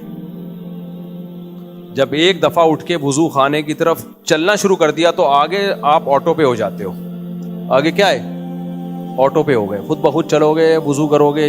تو آپ بھی جب نماز کے لیے ہو تو پہلی دفعہ اٹھنا مشکل ہوتا ہے, بس اٹھ گئے تو پھر سارے کام آسان ہو جاتے ہیں, آٹومیٹیکلی ہو رہے ہوتے ہیں, پتہ بھی نہیں چلتا. فجر میں بھی ایسا ہی ہے, شیطان بتاتا ہے اٹھو گے, وضو کرو گے, یہ ہوگا وہ ہوگا. نہیں بھائی, بس میں اٹھوں گا اور کچھ بھی نہیں کروں گا, ٹھیک ہے نا. شیطان کو بولے میں نے کیا کرنا ہے, میں تو اٹھوں گا, واش روم سے باہر آ کے سو جاؤں, واش روم جاؤں گا, ہو کے آ کے سو جاؤں گا. شیطان کو یہ بولو آپ. پہلا اسٹیپ لینا مشکل ہوتا ہے. جب آپ اٹھ کے واش روم چلے گئے, آدمی کہتا ہے وضو بھی کر لے, پھر یار چلا جا مسجد, کیا کرنا ہے. تو پہلا اسٹیپ ہر کام میں مشکل ہے, اس کے بعد کام کیا ہوتا ہے؟ آسان. بلکہ آسان نہیں, مزیدار ہو جاتا ہے, مزہ آتا ہے پھر. تو جو پڑھنے والے بچے ہیں, پڑھائی میں دل نہیں لگتا, کوئی بات نہیں, آپ کتاب لے کے بیٹھ جاؤ, بس کتاب لے کے بیٹھ جاؤ اور اسٹڈی شروع کر دو, اور ٹائم باؤنڈ کر دو کہ 1 گھنٹہ روزانہ ہم نے پڑھنا ہے, اور اس میں پڑھائی کے علاوہ کوئی کام نہیں ہوگا. تو یہ کتاب لے کے بیٹھنے کا عمل مشکل ہوگا, آگے آسان ہے. بڑے بڑے لوگوں نے اتنے بڑے بڑے کام کر لیے اسی عادت کی وجہ سے. ایک بچی میں نے لی تھی پیدا ہونے کے ساتھ ہی, لیکن اس کے ماں باپ کا نام نہیں پتا, کوشش کے بعد بھی نہیں پتا لگا. اب ماشاءاللہ 10 سال کی ہے. جب شادی کی عمر ہوگی تو اس کا نکاح کس طرح ہوگا, کوئی حل بتائیں. دیکھیں نادرہ میں الحمدللہ یہ سہولت اب موجود ہے کہ باپ کی جگہ سرپرست کا نام بھی آ جاتا ہے. تو آپ باپ کی جگہ تو اپنا نام ڈال نہیں سکتے. قرآن نے اس سے صاف طور پہ روکا ہے کہ اگر تمہیں ان کے باپ کا علم نہیں ہے, فاخوانکم فی الدین, تو تمہارے دینی بھائی ہیں یا تمہاری دینی بیٹی ہے یا بیٹا ہے, لیکن باپ پھر بھی تم نہیں ہو. تو باپ کی جگہ اپنا نام کسی صورت میں نہیں ڈال سکتے. تو نادرہ کے کاغذ میں پھر نادرہ والوں سے رابطہ کریں, سرپرست کی جگہ اپنا نام ڈال دیں, اور جب اس کی شادی ہوگی تو سرپرست ہی کا نام پکارا جائے گا. تو یوں کہا جائے گا فلانی لڑکی جس کے سرپرست یہ ہیں, جس کے سرپرست یہ, کیونکہ باپ کا پتہ نہیں ہے تو مجبوری ہے, جس کے سرپرست یہ ہیں تو ان کا نکاح فلاں بن فلاں سے ہو رہا ہے. اس جس سے نکاح ہو رہا ہو اس کا تو ابا ہوگا نا, یا اس میں بھی یہ ہو کہ فلاں جس کی سرپرست یہ ہیں. میرے امتحان آنے والے ہیں, دعا فرمائیں. دل سے دعا ہے دنیا اور آخرت دونوں امتحانوں میں اللہ آپ کو کامیاب کرے. ہم سب کا امتحان آنے والا ہے میدان حشر. سری اور جہری نماز میں دوران نماز جماعت میں مل جائیں تو ثنا کب پڑھیں گے؟ پہلی رکعت میں مل گئے ہیں, امام نے فاتحہ شروع نہیں کی ہے تو ثنا پڑھ لیں. جہری رکعت میں امام نے فاتحہ شروع کر دی ہے تو اب ثنا نہ پڑھیں, بس کہ اب ثنا کا موقع گیا. اور سری نماز میں اگر پہلی رکعت میں ہے تو پھر ثنا پڑھ سکتے ہیں آپ. اور اگر ایک رکعت نکل گئی ہے تو پھر جب امام سلام پھیر کے آپ کھڑے ہوں گے نا, تو وہ آپ کی پہلی رکعت کاؤنٹ ہوگی, تو اس میں ثنا پڑھیں پھر آپ. میں جامعۃ الرشید کا طالب علم ہوں, آپ کا بیان کروانا ہے ہم نے اپنی مسجد میں, اس کا طریقہ کار کیا ہے؟ عثمان سے رابطہ کریں. میرا نام حافظ محمد عثمان ہے. میرے نانا کا نام عبدالرشید تھا جو اب اس دنیا میں نہیں. ان کی بہت خواہش تھی آپ سے ملاقات کرنے کی جو نہیں ہو سکی. آپ سے گزارش ہے ان کے لیے دعا کریں. دل سے دعا ہے جی, اللہ تعالیٰ ان کی مغفرت بھی کرے, ان کے درجات کو بلند بھی کرے, اور اللہ آپ کے نانا اور میری ملاقات, میں بھی نانا ہوں, میں بھی کسی کا نانا ہوں. میری ماشاءاللہ 2, ایک نواسی ایک نواسا ہے, تو یہ فائدہ ہوتا ہے. خیر پھر میں اس میں جاؤں گا, آپ لوگ احساس کمتری میں آنا شروع ہو جاتے ہو. تو میں یعنی میرے جو بعض بچے میرے نواسوں سے چھوٹے ہیں. سبحان اللہ, بہت گہری بات ہے, بہت گہری, بہت گہری. میرے بعض بچے اور کچھ بچے میرے ایسے ہیں جو میرے نواسے ابھی پیدا ہو چکے ہیں جبکہ وہ بھی پیدا ہوئے بھی نہیں ہیں. سمجھا؟ تو فیملی پلاننگ والوں نے نا تم سے تمہاری خوشیاں چھین لی ہیں, بیڑا غرق کر دیا تمہارے پریوار کا. اور کہتے ہیں 2 بچے خوشحال پریوار. وہ پریوار ہی نہیں ہے تو خوشحال کہاں سے ہوگا؟ خاندان ہی تم نے چھین لیا انسانوں سے. پہلے خاندان ہو تو پھر اس کی خوشحالی کی کوشش کرو نا. خاندان ہی نہیں ہے تو کیا خوشحال. تو اس لیے 2004 میں نے یہ تحریک شروع کی تھی, زیادہ بیویاں زیادہ بچے. لوگ کہتے تھے بیکار باتیں کرتے ہو, یہ کامیاب ہونے والا فلسفہ نہیں ہے. میں اتنا کانفیڈنٹلی یہ بات کرتا ہوں, مجھے اس کے برحق ہونے کا 100% یقین تھا. تو اللہ نظر بس سے بچائے. میں تعریف کے لیے نہیں کہتا, اور میرے میں کوئی توکل نہیں ہے, میں تو نالائق آدمی ہوں, لیکن میرے جیسے نالائق کو آپ دیکھ رہے ہو, زندہ بھی ہوں. لوگ کہتے ہیں نوٹ آ رہے ہیں نا. بھائی صاحب اگر نوٹ آ رہے ہیں بالفرض جو آپ کو لگ رہے ہیں, تو اب آ رہے ہیں نا. بچے تو میرے کب سے ہیں. ابے کیا 19 بچے میرے پہلے سے تھوڑی پیدا ہوئے ہوئے ہیں.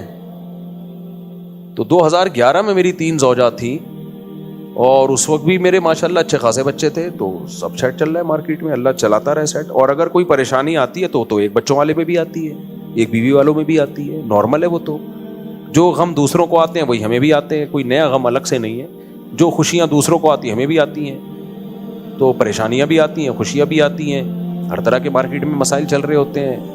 تو یہ کوئی نہیں ہے کہ آپ کے زیادہ بچے زیادہ بیوی ہے تو آپ نے عذاب میں ڈال دیا اپنے آپ کو. نہ, بہت سے عذابوں سے اللہ نے نکال دیے ہم کو. بہت سے عذابوں سے اللہ نے ہمیں کیا کیا ہے, نکال دیا. ہر ٹائپ کا پیس گھر میں موجود ہے. بچہ کوئی ادھر اپنی شرارتیں کر رہا ہوگا, کوئی ادھر شرارتیں کر رہا ہوگا. جب زیادہ بچے ہوتے ہیں تو بچوں سے باپ کو محبت ملتی ہے. سمجھتے ہو کہ نہیں سمجھتے؟ اور آپ کی زوجہ کو بھی آپ سے ٹوٹ کے محبت اسی وقت ہوگی جب اس کے زیادہ بچے ہوں گے. کیونکہ میاں بیوی کا جو ریلیشن بنتا ہے نا, ایک ہوتا ہے نکاح کا ریلیشن, وہ کاغذ کا ہوتا ہے. وہ کس کا ہوتا ہے؟ کاغذ کا. وہ ڈیورس سے ٹوٹ بھی جاتا ہے. اصل تو ریلیشن بنتا ہی بچوں کے بعد ہے. بچے ایلفی کا کام کرتے ہیں, میاں بیوی کو جوڑتے ہیں, وہ ماں باپ کو جوڑتے ہیں. تو یہ جتنی زیادہ ایلفی ہوگی, کیا خیال ہے, بچے جتنے زیادہ ہوں گے اتنا یہ ریلیشن کیا ہوگا, مضبوط ہوگا. اب طلاقوں کا ریشو اسی وجہ سے بڑھ گیا ہے. ایک آدھ بچہ ہوتا ہے, کہتے ہیں چلو تم ادھر رکھو, میں ادھر یہاں خرچہ بھیج دوں گا, مل لیا کریں گے. زیادہ بچے ہوتے ہیں, آدمی دیکھتا ہے بھائی یہ ان کو کہاں لے کے جاؤں گا میں. وہ دونوں بھی ماں باپ کو جوڑ دیتے ہیں, وہ دونوں بھی نہیں ٹوٹنے دیتے کہ بھائی ابا اماں تو ہم دونوں کے ہی ہیں نا, کیوں ٹوٹیں یہ.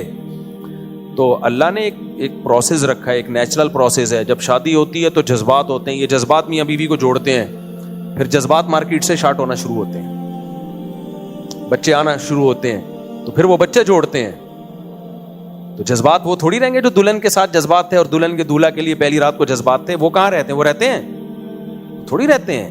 پھر جو جیتے ہیں دونوں ایک دوسرے کے لیے, وہ کس کی خاطر؟ بچوں کی. تب یہ لبرل لوگوں میں دے دنادن طلاقیں ہوتی ہیں کہ بچے ہی نہیں ہوتے. اور پھر بچہ بڑا ہو گیا, اب عورت کی گود میں بچہ نہیں ہے. عورت کی فطرت ہے, اس کو گود میں بچہ چاہیے جب تک وہ جوان ہے, اس کی نیچر ہے یہ. اس سے وہ نیچر چھین لیا آپ نے تو وہ ٹوٹ پھوٹ جائے گی. تو اس لیے اللہ کا شکر ہے ہم دیسی لوگ ہیں, ہم اس لبرل لوگوں کے نعروں سے متاثر. اور ویسے بھی میں سرکاری ملا ہوتا تو یہ باتیں تو کر ہی نہیں رہا ہوتا. لوگ مجھے کہتے ہیں سرکاری ملا ہے, سرکار یہ باتیں سکھاتی ہے. سرکار تو کہہ رہی ہے بچے روکو, ایسے پیچھے پڑی ہوئی ہے سرکار. ابھی ایک سرکاری بیان آیا تھا کہ جناب نیوزی لینڈ کی آبادی 54 لاکھ ہے اور پاکستان میں ہر سال 54 لاکھ بچے پیدا ہو رہے ہیں. یعنی پاکستان میں ہر سال ایک کنٹری کے بقدر آبادی بڑھ رہی ہے. ہمارا کیا ہوگا, وسائل نہیں ہیں, بچے اتنی سپیڈ سے. یہ صرف ایک قسم کی لفاظی ہوتی ہے. میں نہیں کہہ رہا جس نے یہ رپورٹ پیش کی ہے ان کی نیت غلط ہے, ان کی نیت اچھی ہی ہوگی کہ ملک کو جب اتنی آبادی بڑھے گی, مہنگائی بڑھے گی, ان کے پاس ان کی کیلکولیشن یہی ہوگی, لیکن یہ کیلکولیشن غلط ہے. میں کسی کی نیت پہ شک نہیں کر رہا. آج کل لوگ اسی طرح کی باتیں کر رہے ہوتے ہیں اور سمجھ رہے ہوتے ہیں یہ ٹھیک باتیں ہیں. جس نے یہ بات بتائی ہو سکتا ہے وہ ملک کا ہم سے زیادہ خیر خواہ ہو وہ شخص, لیکن یہ غلط ہے. آپ اس طرح کبھی کمپیئر نہیں کر سکتے, نیوزی لینڈ کی آبادی اتنی تو ہماری اتنی آبادی بڑھ رہی ہے. آپ کسی ملک سے کمپیئر نہ کریں. آبادی کو کمپیئر کیا جاتا ہے وسائل سے اور اسپیس سے. دیکھو آپ گلستان جوہر کے ایک اتنے سے فلیٹ میں رہتے ہو اور ایک کمرہ ہے آپ کے پاس رہائش کے لیے, اور آپ کی آمدن ہے 5,000 روپے, اور آپ کو پتہ ہے قیامت تک یہ 5,000 ہی رہے گی. تو ایک بچہ پیدا کرنا بھی اس لحاظ سے دیکھا جائے تو ناجائز ہے. آئی بات سمجھ میں کہ بھائی اسپیس ایک کمرے کی, جب ایک بچہ آئے گا تو میاں بیوی کہاں سوئیں گے, دوسرا بچہ کیسے آئے گا, پھر کیا خیال ہے؟ تو کہ یہ اتنی سی اسپیس ہے اور آمدن 5-10 ہزار ہے جو کبھی بڑھے گی نہیں. صحیح ہے نا؟ لیکن یا تو یوں ہونا کہ ہماری آمدن اتنی ہے, پاکستان کے ریسورسز اتنی ہے جو کبھی بڑھیں گے بھی نہیں, اور اسپیس اتنی ہے, تو پھر آپ بتائیں کہ اتنی آبادی بڑھ رہی ہے تو یہ ملک اس آبادی کا تحمل نہیں کر سکتا. لیکن دو چیزیں, دو حقائق ہیں, یہ بات کر کے بس آگے چلتا ہوں. دو حقائق ہیں. نمبر ایک, پاکستان کے پاس اسپیس کی کمی نہیں ہے. اکیلا بلوچستان ہی ایسا ہے جو پورے ملک کی اس سے 10 گنا آبادی کو سنبھال سکتا ہے, اسپیس اتنی ہے.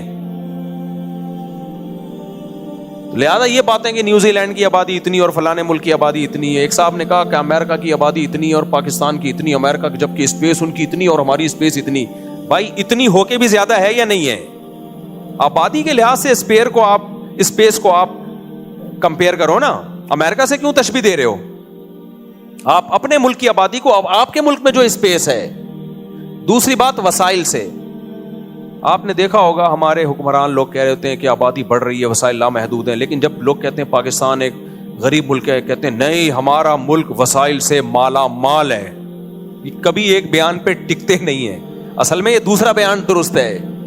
پاکستان وسائل سے مالا مال ہے, بے تحاشا مال ہے پاکستان کے پاس. اتنا ہے کہ آپ کھودنے لگے تو ایسی کی تیسی ہو جائے. ہم جو ہے نا برونائی کو پیچھے چھوڑ دیں. ہم بات ہے کرپشن کی, نظام کی. نظام ٹھیک کرو بھائی, نظام ٹھیک کرو. پھر ایک سوال یہ ہوتا ہے کہ جب تک نظام ٹھیک نہیں ہوتا پھر تو بچے کم پیدا کرو. نہ وہ بچے ہی نظام کو ٹھیک کریں گے آ کے, سمجھ رہے ہو؟ اگر ہم نے بچے بھی روک دیے نا تو نظام ٹھیک کرنے والے بھی مارکیٹ سے شارٹ ہو جائیں گے. کیونکہ جب آبادی بڑھتی ہے تو اس کو وسائل کی ضرورت پڑتی ہے, پھر وہ نہ چاہتے ہوئے بھی کھودتے ہیں. اس کی میں ایک مثال دیتا ہوں. آپ کے کیاری میں خزانہ دفن ہے, جو سیٹ ہے اس نے پابندی لگائی ہوئی ہے, حکومت نے پابندی لگائی, خزانہ نہیں کھودنا. لیکن جب آپ بھوکے مرو گے نا تو تمہارا باپ بھی کھودے گا اس خزانے کو. صحیح ہے. تو جب ملک کی آبادی بڑھتی ہے نا, تو جب وسائل چاہیے ہوتے ہیں تو پھر بہت کچھ آبادی کرواتی ہے. آبادی ملکوں کی حدود کو توڑ کے بھی باہر نکلتی ہے, وہ کھودتی ہے, بہت کچھ ہوتا ہے. پھر رہی وہ مثال کہ گلستان جوہر کے ایک فلیٹ کی جو میں نے مثال دی تھی, کہ پھر وہ غریب آدمی جس کا ایک چھوٹا سا فلیٹ ہو اور آمدنی 5,000 ہو, اس کو آپ زیادہ بچوں کی ترغیب کیوں دے رہے ہو؟ یہ دوسرا فلسفہ ہے, خوب سمجھ لو. اس کو ہم دوسرے بچے سے جب روکیں گے جب ہمیں یقین ہو کہ یہ ہمیشہ اتنا ہی رہے گا اور اس کی قیامت تک آمدن 5,000 ہی رہے گی, جبکہ فیوچر کا کسی کو علم نہیں ہے. یہاں آ کے قرآن اور یہ جو ہمارے کیلکولیشن کرنے والے ہیں یہ ٹکراتے ہیں. قرآن کہتا ہے وَمَا مِن دَابَّةٍ إِلَّا عَلَى اللَّهِ رِزْقُهَا. بچہ جب دنیا میں آتا ہے تو وہ تمہاری اولاد بعد میں ہے, اللہ کی مخلوق پہلے ہے. تو تمہیں یہ کس نے کہہ دیا کہ جس کی 5,000 آمدن ہے قیامت تک 5,000 ہی رہے گی,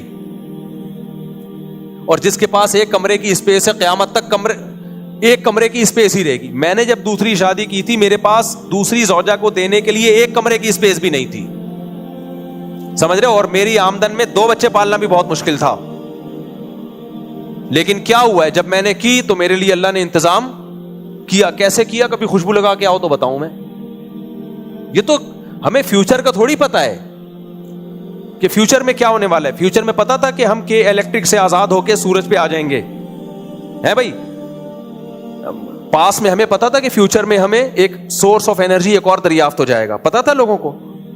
200 سال پہلے کے انسان سے آپ پوچھو کہ ایک وقت آنے والا ہے دنیا کی آبادی 6 ارب ہو جائے گی, 200 سال پہلے کا انسان کہے گا اس وقت لوگ قحط سے مر جائیں گے, کیونکہ اس وقت کے جو وسائل دریافت ہوئے تھے نا اس کے حساب سے 6 ارب کی آبادی کا دنیا میں زندہ بچنا ممکن تھا ہی نہیں. لیکن اس بیچارے کو کیا پتا تھا بھائی انسانوں کو دنیا میں آنے دو, تیل کے کنویں دریافت ہوں گے. خدا غافل تھوڑی ہے, پیدا کر کے چھوڑ رہا ہے. اور اس نے قرآن کے الفاظ دیکھو, قدر فیہا اقواتہا, کہ ہم نے جب زمین کو بنایا تو زندگی کے لیے جو ضروری لوازمات تھے وہ زمین میں پہلے رکھے ہم نے. اور دیکھو یہاں قرآن نے یہ نہیں کہا پیدا کیے ہیں, قدرہ کا مطلب مینجمنٹ کا مطلب یہ ہوتا ہے جیسے جیسے آبادی بڑھے گی وسائل اس وقت دریافت ہوں گے, جب نہیں ہے تو نہیں دریافت ہوں گے.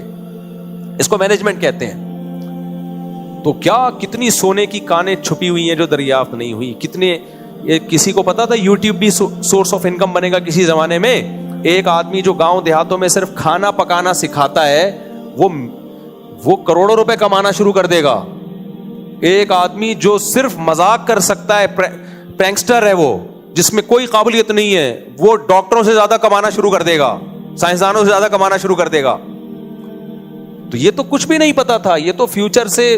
تبھی قرآن کہتا ہے یبسط الرزق لمن یشاء ویقدر, جس کے لیے چاہتا ہے رزق کے دروازے کھول دیتا ہوں, جس کے لیے چاہتا ہوں رزق کے دروازے بند کر دیتا ہوں. تو ہم جو کہہ رہے ہیں کہ ایک کمرے کا فلیٹ ہے اس میں اتنے بچے کیسے سنبھالے گا؟ بھائی جب بچے ہوں گے تو ماں کی چھاتیوں میں دودھ آئے گا, بچے کی پیدائش سے پہلے دودھ نہیں آتا. اللہ کہتے ہیں پیدا ہوگا تو پھر اس کی ضرورتیں پوری کروں گا, پیدا تو ہونے دے. تو میں نے دیکھا ایسے ایسے غریب لوگ ہیں, اولاد ہوئی تو وہ بڑھتے چلے گئے, اور بچے بھی 2 ہاتھ 2 پاؤں بھی تو لے کے آئے گا, وہ خود بھی تو کم بخت کچھ کرے گا, سارا باپ پہ تھوڑی بوجھ بنے گا. وہ خود بھی تو, وہ بھی تو, آپ بھی تو جب باپ بن کے بچوں کو پال رہے ہو, کیونکہ آپ میں 2 ہاتھ اور 2 پاؤں اللہ نے دیے ہیں, تو آپ کا بچہ بھی لنگڑے لولے پیدا نہیں ہوتے, کچھ ایک آدھ ہو جاتے ہیں. میجورٹی کیسی ہوتی ہے؟ صحت مند ہوتی ہے, تو کما رہی ہوتی ہے. تو اس لیے اٹھا کر پھینک دو باہر گلی میں, نئی تہذیب کے انڈے ہیں گندے. اور ہر سال پاکستان میں 2 نیوزی لینڈ پیدا کرو. کتنے نیوزی لینڈ پیدا ہونے چاہیے؟ 2. لوگ کہتے ہیں آبادی ہماری اتنی اور ہمیں مزے نیوزی لینڈ والے چاہیے. تو ہم جو نیوزی لینڈ نہیں بن رہے نا, وہ آبادی کی وجہ سے نہیں, وہ کرپشن کی وجہ سے. جو حکمران ہمیں کم بچوں کی ترغیب دیتے ہیں, آپ انسان کے بچے بن جاؤ. آپ تو اپنے ماں باپ کے 2 بچے ہو, آپ کیوں نہیں انسان کے بچے بنے؟ آپ کی تربیت تو بہت آسان تھی. اکثر ہمارے حکمران دیکھ لو, اپنے ابا کا 1 بچہ ہوگا یا 2 ہوں گے. ابا لبرل سیکولر ہی ہوتے ہیں ان حکمرانوں کے اکثر کے بچے, 2 ایک تمیز سے پیدا کیے ہوتے ہیں, وہ بنے کیا ہیں؟ تو انہوں نے ملک کھا گئے. تو جو بلوچستان سے سونے کی پلیٹیں نکل رہی ہیں, مجھے نہیں پتا کہاں جا رہی ہے وہ, اور جو تیل نکل رہا ہے کہاں جا رہا ہے. تو ہمارے پاس تو ہمارا سرمایہ بچے ہی ہیں, وہ بھی ہم سے چھین لو گے, ہم تو کہیں کے نہیں رہیں گے بھائی. میرے پاس جو سورس آف انکم ہے, آپ کے پاس جو سورس آف انکم ہے, وہ گورنمنٹ ہے, وہ آپ کی اولاد ہے. وہ کما کے بھی کھلائے گی آپ کو, وہ آپ کی تنہائی بھی دور کرے گی. تو اس سے آپ کی غربت بڑھے گی نہیں, بلکہ غربت دور ہوگی. دنیا میں کبھی بھی کوئی بے وقوف یہ کیلکولیشن نہیں کرتا کہ اس کاروبار میں آپ کی اتنی انویسٹمنٹ ہے, اتنا خرچ ہو رہا ہے, لہذا آپ کا دیوالیہ ہو جائے گا. ہمیشہ دیکھا جاتا ہے انویسٹمنٹ کتنی ہے اور آؤٹ پٹ کتنا ہے. اولاد پہ اتنی انویسٹمنٹ نہیں ہوتی, آؤٹ پٹ کئی گنا زیادہ ہوتا ہے. سمجھتے ہو کہ نہیں سمجھتے؟ مثال کے طور پر میری رسپانسبلٹی اب میرے ابا کی تھوڑی ہے. میرے ابا نے جتنا مجھ پہ خرچ کیا, تو آپ کا کیا خیال ہے میں ابا کا محتاج رہوں گا ہمیشہ؟ نہ. جب میں ابا بنا تو مجھ میں بھی کمانے کی طاقت پیدا ہو گئی.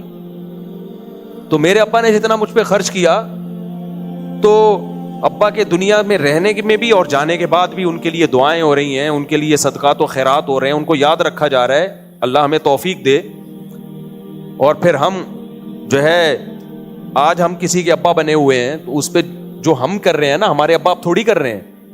تو یہ نالائق ایک تصویر کا رخ دکھاتے ہیں ہمیں. دوسرا, اور نیوزی لینڈ والوں سے جا کے پوچھو, وہ کہیں گے ہم چاہتے ہیں 54 لاکھ ہے نا, یہ 10 کروڑ ہو جائیں. صحیح ہے نا؟ وہ کہہ رہا ہوگا بچہ پیدا کرو میں پیسے دوں گا. ناروے والوں سے جا کے پوچھو, وہ کہے گا ایک بچے پہ پاکستانی 25 لاکھ روپے دوں گا میں, یعنی جو وہاں کے ڈالر, جو وہاں کی کرنسی کے حساب سے بنتا ہے. وہ ٹینشن میں ہے کہ یار یہ ہمارا ہو کیا گیا ہے کبارہ. اور ہمارے لبرل لوگ ان لوگوں سے عبرت حاصل نہیں کر رہے. گروتھ ریشو جب بڑھتا ہے تو جوانوں کا ریشو بڑھتا ہے.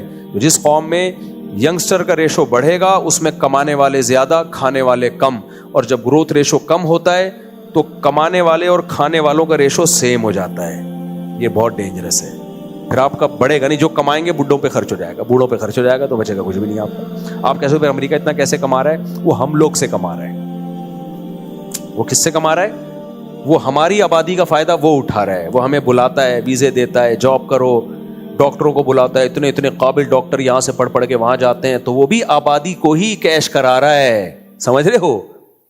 اگر اس کے پاس ہم لوگ کے اتنے بچے نہ ہوتے تو امریکہ کا بٹا بھی بیٹھ چکا ہوتا.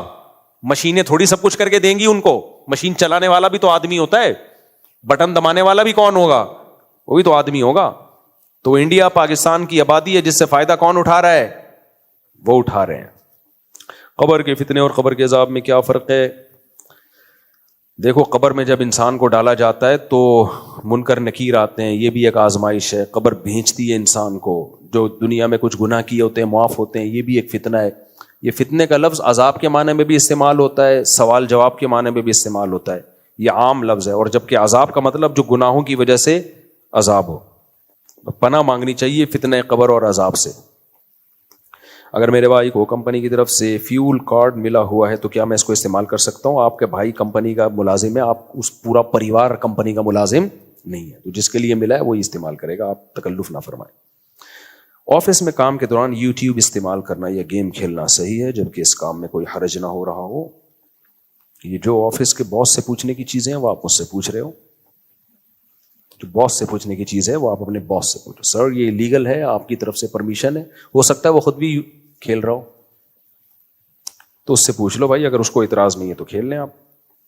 گزارش ہے کہ اگر اس میں کوئی کام میں فرق ہی نہیں پڑ رہا تو میرا خیال ہے اس میں باس کو کوئی اعتراض ہونا نہیں چاہیے. بعض چیزیں ایسی ہوتی ہیں باس کو پتا ہوتا ہے, پوچھو گے تو پھنسو گے, نہیں پوچھو گے تو وہ کہہ رہے جانے دو یار. نماز پڑھنے کے بعد جب دعا مانگیں تو سب سے پہلے اپنے لیے پھر اپنے والدین کے لیے دعا مانگیں.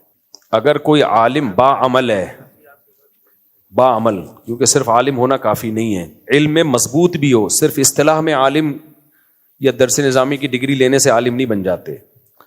تو اللہ کی نظر میں عالم وہ ہے جو علم میں رسوخ ہو اور عمل بھی ہو, تو ایسے عالم کا درجہ پیغمبروں کے بعد سب سے زیادہ ہے. پھر کوئی تاجر اور کوئی شخص اس کے برابر نہیں ہو سکتا, کیونکہ اللہ نے یہ درجات بیان کی. یہ جو حدیثوں میں آتا ہے نا تاجر پیغمبروں کے ساتھ ہوں گے, تو اس کا مطلب یہ نہیں کہ پیغمبر کے درجے پہ ہی آ جائیں گے, تو ظاہر ہے پیغمبر کا درجہ تو الگ. اسی طرح علماء کے ساتھ ہوں گے, تو اس کا مطلب یہ نہیں ہے کہ علماء کے وہی بالکل پروٹوکول ملے گا جو علماء کو ملتا ہے, تو وہ نہیں ہو سکتا.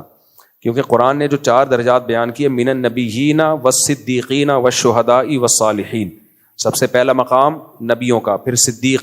صدیق ان علماء کو کہتے ہیں جن کے علم میں رسوخ ہو اور علم کے مطابق عمل بھی ہو, تو دوسرے نمبر پہ. تیسرے نمبر پہ اللہ نے شہیدوں کو رکھا ہے. چوتھے نمبر پہ اللہ نے عام نیک مسلمان جو گناہوں سے بچتے ہوں.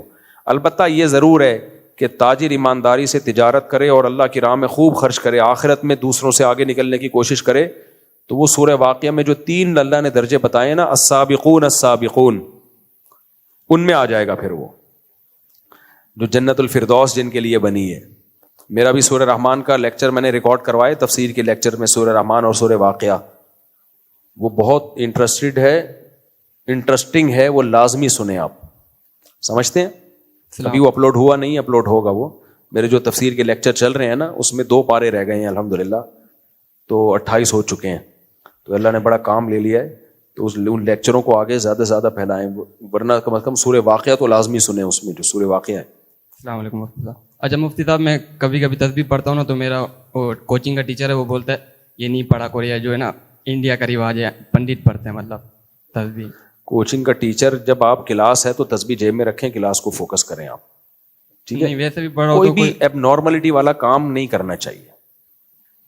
یہ دینداروں کے ساتھ بڑا مسئلہ ہے. بھائی کلاس کا ماحول ہے, وہ سبق پڑھا رہا ہے, آپ تسبیح جیب میں رکھیں, کلاس کو فوکس کریں, ٹھیک ہے نا؟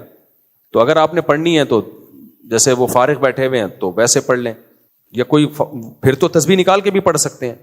لیکن ٹیچر سامنے کھڑا ہوا ہے, بات کر رہا ہے, تو پھر آپ کے ہاتھ میں تسبیح ہے, تو یہ ٹھیک مناسب نہیں ہے. اس میں ٹیچر کی ایک طرح کی بے ادبی بھی ہے کہ یار میں ادھر پڑھا رہا ہوں تو مجھے تسبیح میں لگے ہوئے ہو. ہر چیز کا ایک موقع ہوتا ہے. ہمارے دیندار طبقے میں بے موقع کام کرنے کا بڑا مسئلہ ہے. بے موقع تبلیغ, موقع ہے نہیں, آپ تبلیغ کرنا شروع کر دو. وہ آپ سے پوچھ نہیں رہا, آپ اس کو بلا وجہ سمجھا رہے ہو, اگلا کہتا ہے یار یہ درد سر ہے. تو یہ بہت ہم سب کو ٹریننگ کی ضرورت ہے کہ کون سا کام کس موقع پہ کرنا ہے. ایک تو یونیورسٹیوں میں پڑھتے ہیں, ان کی ڈریسنگ ایسی ہوتی ہے, یونیورسٹیوں بالکل الگ ہی نظر آ رہے ہوتے ہیں. اتنی بڑی پگڑی پہنی ہوئی ہے, اتنا بڑا جبہ پہنا ہوا ہے آپ نے, یونیورسٹی میں آپ پڑھ رہے ہو, سارے ماڈرن لبرل لوگ بیٹھے ہوئے ہیں, تو بہت زیادہ بھائی شلوار قمیض پہن لیتے آپ نے اتنا بڑا چغا, پھر اتنا بڑا اڑن تشتری جیسی پگڑی. اگلا کہہ رہا تھا پتہ نہیں کوئی الگ ہی مریخ سے آئی ہوئی مخلوق ہے یہ. تو وہ پھر لوگ مائل نہیں ہوتے اس طرف, بولتے ہیں یار ایک وحشت ہوتی ہے انسان کو اپنے جیسے لباس سے انسیت ہوتی ہے, اپنے جیسے لوگوں سے انسیت ہوتی ہے. تو ڈریسنگ میں بہت زیادہ فرق نہیں کرنا چاہیے. دوسرا, دیندار کو اپنی ڈریسنگ اچھی رکھنی چاہیے.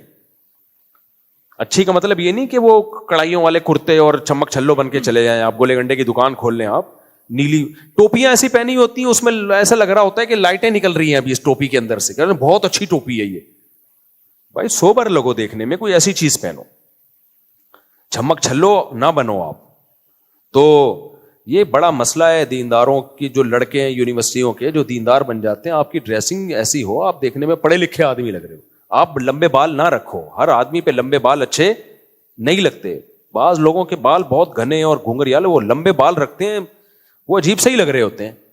لگ رہا, ایک صاحب سے میں نے رابطہ کیا, وہ ویڈیو کال پہ انہوں نے بات کی, مجھے کام تھا, ان کے بال بھی لمبے, مونچھیں بھی لمبی, اور یہ مجھے لگا کہ کوئی 20-30 بندے اس نے مارے ہوئے ہیں.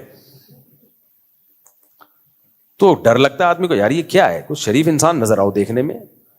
تو ہر آدمی پہ لمبے بال اچھے نہیں لگتے, اچھے لگ رہے ہیں تو رکھ لو, آپ نہیں لگ رہے تو رہنے دو, آپ کوئی مسئلہ نہیں ہے. نارمل سادہ سی ٹوپی پہن لیا کرو, وہ بھی عجیب عجیب, یوں اتنی اونچی اونچی ٹوپیاں پہنی ہوئی ہوتی ہے, جوکر لگ رہا ہوتا ہے آدمی عجیب سا. تو بات بانی کشتیاں پہنی ہوئی ہوتی ہیں, وہ بات بانی کشتی نہیں ہوتی, الٹی کر کے عجیب سی لگا دیتے ہیں. تو نمونہ نہ بنو, خلاصہ یہ دیکھنے میں نمونے نہ لگو. نارمل انسان جیسے سارے ہوتے ہیں نا, وہ بھی انسان کے بچے ہی ہیں جو یونیورسٹی میں بیٹھے ہوئے ہیں, آپ بھی ویسے انسان کے بچے بن کے رہو. شریعت نے حکم دیا داڑھی بڑھانے کا, اس میں کاٹنے کا آپشن, آپ اتنے ماڈرن نہیں بنو, کاٹنے کا آپشن آپ کے پاس نہیں ہے, ورنہ جیسے نارمل سب ہے ویسے ہی نظر آؤ میرے بھائی. تو عجیب سی چیز کوئی نمونہ بننے کی کوشش نہ کرو آپ, کیونکہ لوگ پھر ڈرتے ہیں, لوگ کہتے ہیں پتہ نہیں یہ کیا ہے. دیکھو اللہ کا شکر ہے, میں کہیں بھی دنیا میں جاتا ہوں, لوگ مجھ سے وحشت نہیں کھاتے, ہر طبقہ ملتا ہے. تو مذہبی لوگوں کو ایسا نہیں ہونا چاہیے کرخت اور سخت کہ وہ آتے ہوئے ڈرے کہ ہاں گناہ میں شریک نہ ہو آپ کسی کے ساتھ. اتنے لبرل ماڈرن نہ بنو کہ آپ برائیوں میں ان کے ساتھ شریک ہو جاؤ. برائی میں شریک ہونے کی اجازت نہیں, یا بے پردگی کو پروموٹ کرو. میں کبھی کسی ایئر ہوسٹس کو جو ملنے آئے اور دعا کی درخواست کرے عزت دیتا ہوں اور جو ہے اس کو رسپیکٹ دیتا ہوں, مگر کبھی یہ نہیں کہتا کہ آپ کی جاب ٹھیک ہے, آپ یہ کرتی رہیں, بہت اچھا, ویل ڈن. نہ, یہ ہماری دعوت کی کیا ہو جائے گا خلاف. کوئی سی مجبوری میں کر رہی ہیں تو ایک الگ بات ہے, کیونکہ بعض عورتوں کے اگر اتنے حالات خراب ہوتے ہیں پھر وہ زنا کو پیشہ بناتی ہیں اپنا. تو مجبوری کی ایسی ایئر ہوسٹس ملی ہیں ہم سے کہ انہوں نے اپنے حالات بتائے, تو ہم نے کہا جو جن حالات سے آپ گزری ہو اس سے یہ ایئر ہوسٹس کی جاب بہرحال بہتر ہے. ورنہ لوگ عزتوں سے کھیلتے ہیں, جب پتا ہوتا ہے نا پیسہ نہیں ہے تو پھر لوگ آج کل شادی کہاں کرتے ہیں.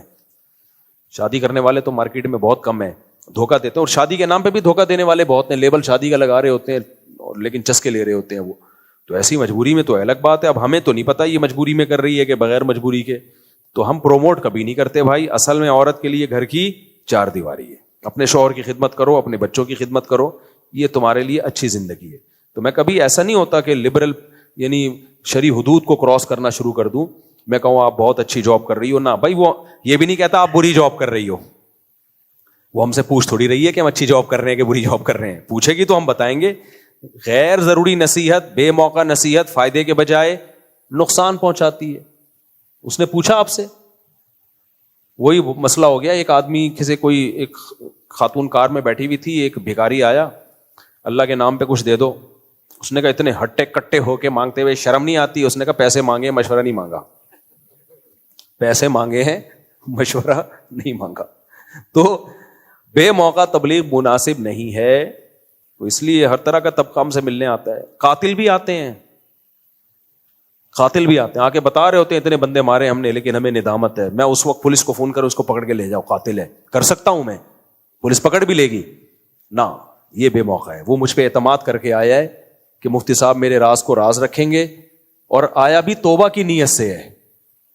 تو میں اس کو چماٹ ماروں, بے غیرت انسانی قاتل ہے. تو یہ موقع نہیں ہے بھائی. جب توبہ کی نیت اور اس کے دل میں رحم ہے تو اس کو حوصلہ دیا جائے گا, اس کو صحیح راہ دکھائی جائے گی. تو جب ہم قاتل سے مل سکتے ہیں تو ایئر ہوسٹس سے کیوں نہیں مل سکتے بھائی؟ کیا خیال ہے؟ اور ایسے ایسے لوگوں سے ملتا ہوں, آپ پاگل ہو جاؤ, بولو یار تو ظرف ہے, برداشت کیسے کر رہے ہو. ایسے ایسے جرائم پیشہ لوگ ہم سے ملنے کے لیے آتے ہیں, وہ اپنا جرم بتا رہے ہوتے ہیں, آدمی کانپنے لگتا ہے. لیکن شریعت نے ہمیں اجازت نہیں دی ہے کہ کتنا بھی بڑا مجرم آئے آپ نے اس کی حوصلہ شکنی کرنی ہے. نہ, جب آ گیا نا تو بتانا ہے کہ اللہ کا در کھلا ہوا ہے. پھر آپ نے مایوس کر دیا تو وہ کہہ سکتا ہے کہ اللہ میں تو ایک مذہبی اسکالر کے پاس گیا تھا, ایک کسی کو عالم سمجھ کے گیا تھا کہ وہ مجھے جو ہے امید دلائے گا, تو اس نے تو دروازہ بند کر دیا, اب کہاں جائیں ہم. تو پھر وہ تو اور بڑا مجرم بنے گا. بنی اسرائیل میں نہیں ایک شخص نے 100 انسانوں کو قتل کیا اور عالم کے پاس گیا. بخاری کی حدیث ہے کہ عالم کے پاس گیا کہ میں نے 100 انسان مار دیے, میں کیا کروں؟ تو اب ہمارے ہاں جو علماء پہ صبح و شام اعتراض کرتے ہیں نا جی ایئر ہوسٹس سے مل رہے ہیں, یہ فلانی ایکٹر سے مل رہے ہیں, انہوں نے فلانی ڈمکانی کے سر پہ ہاتھ رکھ دیا, حالانکہ وہ تو فلموں میں ناچتی ہے. بھائی پوری دنیا کے سامنے ہاتھ رکھا ہے سر کے اوپر. بری نیت ہوتی تو کمرے میں اکیلے میں تنہائی میں جمع ہوتے. میں کبھی الحمدللہ تنہائی میں کسی غیر عورت کے ساتھ جمع نہیں ہوتا, تنہائی میں کبھی نہیں. اگر دفتر میں کوئی ملنے کے لیے آئے دروازہ کھول دیتا ہوں میں. کوئی جوان خاتون آئے نا اپنے گھر کے مسائل تو اکیلے میں نہیں ملتا. اکیلے میں ملنا جائز نہیں ہے کیونکہ بدگمانی کا موقع دے رہے ہیں آپ. لیکن پبلک پلیس میں اگر آپ مل رہے ہیں تو پھر بدگمانی کیسی بھائی؟ سب سن رہے ہیں آپ کی بات کو اور سب دیکھ رہے ہیں, تو وہاں بدگمانی جائز نہیں ہے. تو مولانا طارق جمیل صاحب نے کسی ایکٹر کے سر پہ ہاتھ رکھ دیا, ایکٹریسز تھی, تو اس پہ کتنا کہ یار یہ تو فلموں میں ناچتی ہے. وہ بھائی ساری دنیا کے سامنے اس کو بیٹی بنا کے سر پہ ہاتھ رکھا ہے. یہ مولانا کا حوصلہ ہے. ایسا حوصلہ ہر ایک میں نہیں ہوتا. یہ تعریف کی بات ہے. اگر وہ بھی دھکا دے کے نکالیں تو وہ کہے کہ ٹھیک ہے پھر ہم ناچتے ہی ٹھیک ہے. پھر کیا خیال ہے, پھر ہم ناچتے ہی ٹھیک ہے. صحیح ہے نا. تو عالم کے لیے اجازت نہیں ہے. جنت اور جہنم میں ڈالنا کس کا کام ہے؟ اللہ کا کام ہے. تو جو اللہ کا کام ہے وہ اللہ کو کرنے دو. اور پھر ہمیں تو یہ بھی ڈر لگتا ہے کہ اگر کسی بے پردہ عورت کو دھتکار دیا, گناہگار کو دھتکار دیا, تو اللہ یہ نہ کہے کہ یہ ظاہری دیکھنے میں گناہگار ہے,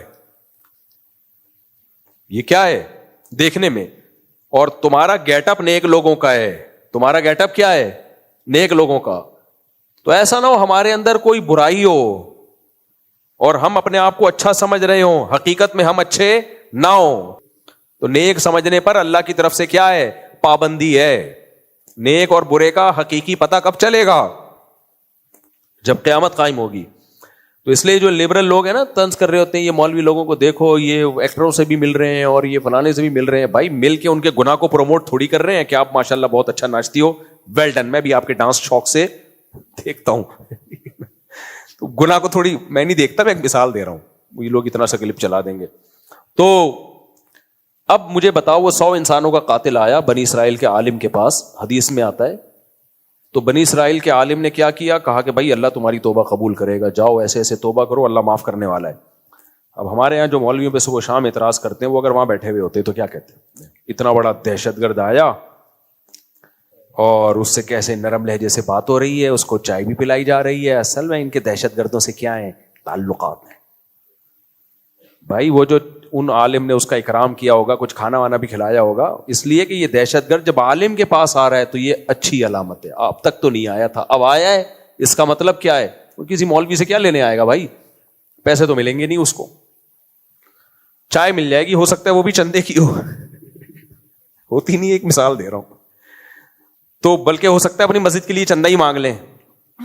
تو جو کسی عالم سے مل رہا ہے نا, اس کا مطلب اس کی نیت میں فطور نہیں ہے. ہاں حکومت سے مل رہا ہے تو اچھی نیت سے بھی مل سکتا ہے, بری نیت سے بھی, اس میں بھی 100% بدگمانی جائز نہیں ہے. بعض دفعہ حکمرانوں سے مل رہا ہوتا ہے انسان ان کی اصلاح کے لیے, اپنے فائدے کے لیے نہیں, اور بعض دفعہ چاپلوسی اور مکھن لگانے کے لیے مل رہا ہوتا ہے, اپنے فائدے کے لیے.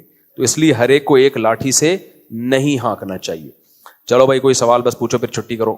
میرا سوال یہ ہے کہ کسی لاوارث میت کو اگر دفن کر دیا جائے تو اگر علاقے والے یہ کہیں کہ ہم اس کو اپنے علاقے میں لے جاتے ہیں تو کہاں تک اجازت ہے؟ جائز نہیں ہے. جب میت کو دفن کر دیا تو اس کا علاقہ چینج کرنا اجازت نہیں ہے. تو اس کی بالکل, باقی اس کے لواحقین پھر بھی کر رہے ہیں تو کرنے دو, پھر وہ آپ کے اختیارات سے باہر کی چیز ہے, کیونکہ ان کی میت ہے, آپ اس کو زبردستی نہیں روک سکتے. ہمارے ایسے ہی ہوا مدرسے میں, گارڈ بیچارہ پرانے وقتوں کی بات ہے شہید ہو گیا. تو یہی ہوا کہ اس کے گاؤں کے لوگ آئے, ان کو ہمیں لے کے جانا ہے. ہمارے بڑوں نے کہا بھائی چھوڑو, انہوں نے کہا نہیں. تو ہمارے بڑوں نے کہا ٹھیک ہے بھائی اب ہمارے اختیار میں نہیں ہے. وہی بات ابھی جو بیان ہوا تھا نا کہ اپنے اختیارات کو کراس کرنے کی کوشش نہ کریں. تو اس کے جو بیٹا ہے یا جو بھی ہے, اب آپ ان سے تھوڑی لڑ سکتے ہو. لاوارث لاش کو جب بھی دفن کریں تو اس کی تصویر لے لینی چاہیے تاکہ لوگوں کو پتہ چل جائے بھائی کون ہے کیا ہے. ایسی موقع پہ تصویر لینا ٹھیک ہے. اور بھائی کوئی سوال؟ بچے کا سوال ہے ہی. اذان کے دوران وضو کے دوران اذان کا جواب دے سکتے ہیں؟ کیوں نہیں دے سکتے, بالکل دینا چاہیے اذان کا جواب وضو کے دوران بھی. بس ایک تو سوال اور لے لوں بھائی. سر میں نے پوچھنا تھا کہ جس طرح علماء بتاتے ہیں دین کے مختلف شعبے ہیں, تو جو شخص یہ چاہتا ہے کہ آخرت میں اس کا اعلیٰ سے اعلیٰ مقام ہو انبیاء صحابہ کے بعد, تو اس کے لیے کیا معیار ہے؟ کوئی خاص شعبہ ہے جیسے کہتے ہیں؟ ہاں دیکھو جو چاہتا ہے اعلیٰ سے اعلیٰ معیار ہو. تو اگر سارے شعبوں میں بیسک ضرورتیں پوری ہو رہی ہیں تو پھر تو دین کے علم کو اختیار کرنا چاہیے, کیونکہ اب نبی نہیں بن سکتے, نبی کے وارث بن سکتے ہیں. دین کے علم میں کمال پیدا کرے. لیکن ملک صرف یا ریاست یا اس سوسائٹی صرف علماء سے نہیں چلتی, علماء کے علاوہ بھی بہت سے لوگ چاہیے. تو اب سب یہ سوچ سوچ کے عالم بننا شروع کر دیں. اول تو کہاں بن رہے ہیں, لیکن اگر بننا شروع کر دیں تو ملک کا بیڑا غرق ہو جائے گا. پھر تو سوسائٹی کو ڈاکٹروں کی بھی ضرورت ہے, انجینئرس کی بھی ضرورت ہے, سوسائٹی کو سائنسدانوں کی بھی ضرورت ہے, محققین کی بھی ضرورت ہے, بہت سارے شعبے ہیں. تو ان شعبوں میں کمال پیدا کرو. پھر وہ اللہ تعالیٰ ہر ایک کو ایک مزاج دیتے ہیں, الگ صلاحیت دیتے ہیں, اس کے حساب سے پھر انسان چلے. 15 دن سے کم ٹھہرنے کی نیت تھی آپ کی تو قصر نماز پڑھیں گے, لیکن وہ پتہ چلا کہ ٹھہرتے ٹھہرتے ٹھہرتے ٹھہرتے 6 مہینے گزر گئے تو بھی 2 ہی رکعتیں پڑھیں گے. جس دن آپ نے ارادہ کیا آج کے بعد میں 15 دن مزید ٹھہروں گا, پکا ارادہ کیا بغیر کسی کنفیوژن کے, تو پھر پوری پڑھیں گے. حتیٰ کہ آپ نے پتہ نہیں تھا کہ میں 15 دن ٹھہروں گا مزید یا نہیں ٹھہروں گا, آپ نے ظہر کی 2 رکعت کی نیت باندھ لی, دوسری رکعت میں آپ نے پکا ارادہ کر لیا کہ یار نہیں میں نے یہاں 15 دن ٹھہرنا ہے, کیونکہ نماز میں آپ ادھر ادھر کا بہت سوچتے ہو. تو آپ نے ارادہ کر لیا 15 دن ٹھہرنا ہے, تو اس 2 کو پھر 4 کرنا پڑے گا آپ کو, یعنی اسی وقت 4 شروع ہو جائیں گی. وہ جو 2 کی نیت ہے وہ کلعدم ہو جائے گی, نماز کو 4 کرنا ہے آپ نے. سمجھتے ہو کہ نہیں سمجھتے؟ فرشتوں کو کیسے پتا چل گیا کہ انسان فساد پیدا کرے گا؟ اس سوال کا جواب میں بیان میں کئی دفعہ دے چکا ہوں, اگر میں نے ابھی دیا تو بات بہت لمبی ہو جائے گی. یہ کئی بار بیان کر چکا ہوں میں اس پہ, اس کا جواب. پھر کبھی چھوٹا جواب نہیں ہے نا, اس کا چھوٹا جواب ہوتا نہیں ہے. تو کفار بھی دنیا میں آئیں گے, مسلمان بھی آئیں گے, تو اب چھوٹا جواب کہاں سے ملے گا؟ مفتی صاحب پٹھان تو بڑے بڑے ہوتے ہیں, تو جواب چھوٹا چھوٹا کیسے لیں گے آپ؟ تو ماشاءاللہ پشاور سے ہو آپ, سواس سے ہو, تو چھوٹا جواب تو آپ پہ ویسے بھی نہیں جچتا ہے یار. اچھا ماشاءاللہ ماشاءاللہ سبحان اللہ. جب اتنے لوگ مجھ سے ملاقات کرنے آئیں گے تو میں کسی سے ملاقات کے قابل رہوں گا. پھر آج جلدی سے مسافر کر لیں گے. شاباش, ملاقات ہو گئی. السلام علیکم, کیا حال ہے؟ سب سیٹ چل رہا ہے؟ آپ بھی سوال. مفتی صاحب میرا سوال یہ ہے کہ جی جلدی سے بس آخری سوال لے لیتے ہیں. میرے بھائی نے نانی کا دودھ پیا ہے تو وہ ماموں کی بیٹی سے شادی کر سکتا ہے؟ نہیں بھائی, آپ کے بھائی نے بچپن میں پیا ہے نا نانی کا دودھ, جب وہ 2 سال سے کم عمر میں پیا ہے, تو پھر آپ کا جو بھائی ہے وہ ماموں کی بیٹی سے شادی نہیں کر سکتا, کیونکہ ماموں اس کے دودھ شریک بھائی بھی ہو گئے, اور ماموں کی بچی دودھ شریک بھانجی ہو گئی. زیادہ ڈیپ میں جائیں گے تو کھوپڑی خراب ہو جائے گی. بس نکاح نہیں ہو سکتا. کیوں نہیں؟ بچوں کی حق تلفی ہے. بچوں کو اپنا دودھ چھوڑ کے ڈبے کا دودھ پلا رہی ہو تو بچے کا تو ڈبے سے رشتہ قائم ہو جائے گا. ڈبے والے اوصاف آئیں گے اس کے اندر, ڈبہ بن کے پہلی بات تو ڈبے کی طرح ہو جائے گا گول مٹول. ماں کے دودھ کا آلٹرنیٹ کسی کا باپ بھی نہیں پیدا کر سکتا میرے بھائی. ہاں ماں میں دودھ ہی نہیں آ رہا ہے, کوئی بیماری ہو گئی ہے, تو پھر مجبوراً ڈبہ. لیکن ماں کا دودھ ماں کا ہوتا ہے. بہت ساری چیزیں ماں کے دودھ میں بھائی. بچے سے ریلیشن بھی ماں کا بڑا گہرا بنتا ہے اس دودھ کی وجہ سے. بچے کا ماں سے بڑا گہرا ریلیشن بن جاتا ہے. اس کو ماں کی جو اسکن ہے نا, اس کی خوشبو اس کے دماغ میں رچ جاتی ہے, بچے کے دماغ میں. تو اس لیے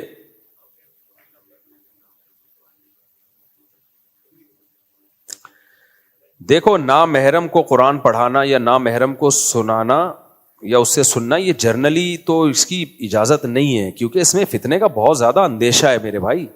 لیکن کوئی بڈھا بڈھی ہو یا بعض لوگ ٹھنڈے مزاج کے ہوتے ہیں,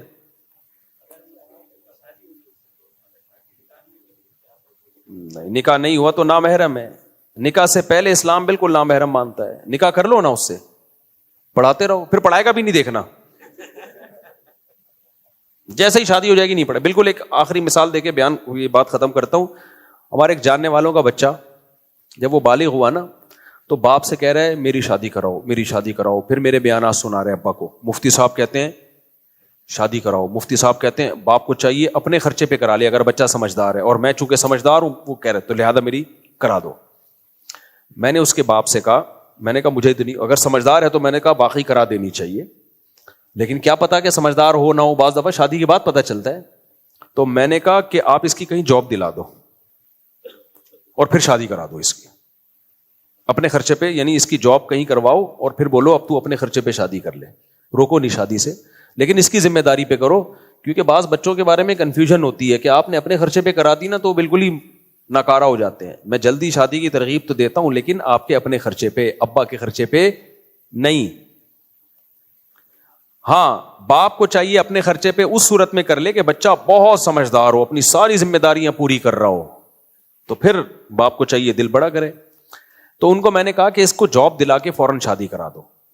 انہوں نے جاب دلا دی. جیسے ہی جاب دلائی ہے بولا اب میں تیری شادی کرا رہا ہوں, تو کہہ رہے نہیں, ابھی تو میں کمیٹیاں ڈالوں گا, ابھی تو میں یہ کروں گا. یہ ہوتا ہے اپنے خرچے پہ اور دوسروں کے خرچے پہ شادی, کیونکہ فری پھوکٹ کی ہو رہی ہے تو 4 کرا دو ابا.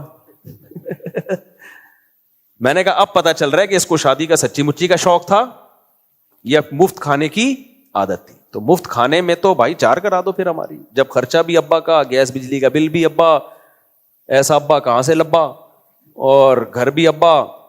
بچے اسپیڈ سے آپ پھر ایسے پیدا کرو گے, ابا کی جھولی میں لا کے ڈالتے رہو گے, ابا کہے گا ہمارا پروگرام تو اڑ گیا. پھر ایسی اولاد کو کچھ کہہ بھی نہیں سکتے. تو وہ بہو بھی آپ ہی لے کر آئے تھے نا, تو وہ لڑکی والے بولیں گے ہم نے تو آپ کا منہ دیکھ کے شادی کی تھی بھائی, ہم نے تو آپ کے بیٹے کو تھوڑی باپ کو دیکھا تھا ہم نے. تو آدمی کسی کام کا نہیں رہتا پھر, ایسے بہت سارے کیسز ہیں. تو اس لیے وہ جیسے ہی اب شادی ہوئی ہے نا تو فوراً اب وہ ایک میم کسی نے بنائی ہے میرے بارے میں کہ مفتی طارق مسعود کے کہنے پہ میں نے شادی کر لی اور دیکھو سوسائٹی کی ایسی کی تیسی, تو میری اب ایسی کی تیسی ہو گئی. بھائی آپ نے آدھا بیان سنا ہے. آپ اپنے خرچے پہ شادی کریں, گھر بھی ارینج کریں اپنے خرچے پہ, پھر بولیں سوسائٹی کی ایسی کی تیسی. اپنے خرچے پہ دوسروں کی ایسی کی تیسی ہوتی ہے. جس کے خرچے پہ شادی کر رہے ہو ایسی کی تیسی بھی اسی کی کر رہے ہو. واہ واہ واہ, یہ کیسے ہو سکتا ہے بھائی, یہ نہیں ہوتا. تو ہم جو کہتے ہیں نا معاشرے کی ایسی کی تیسی, کون ہوتا ہے ابا, کون ہوتے ہیں روکنے والے, یہ جب ہے جب آپ اپنے خرچے پہ کر رہے ہو. پھر بھی ابا کی مرضی کی شادی کرو. ایسی کی تیسی میں جب کہتا ہوں جب ابا شادی نہ کرنے دیں, بھائی گھر بھی آپ دے رہے ہو, خرچہ بھی آپ اٹھا رہے ہو, پھر ابا کو روکنے کی پرمیشن نہیں ہے, پھر ظلم ہے. کیونکہ آپ کے یہ ہیومن رائٹس ہیں جو اسلام نے دیے آپ کو, پھر آپ کرو بھائی, پھر ابا روک نہیں سکتے آپ کو. سمجھتے ہو تو پوری بات کیا کرو, پھر میم بھی اسی حساب سے بنایا کرو. Thanks for watching.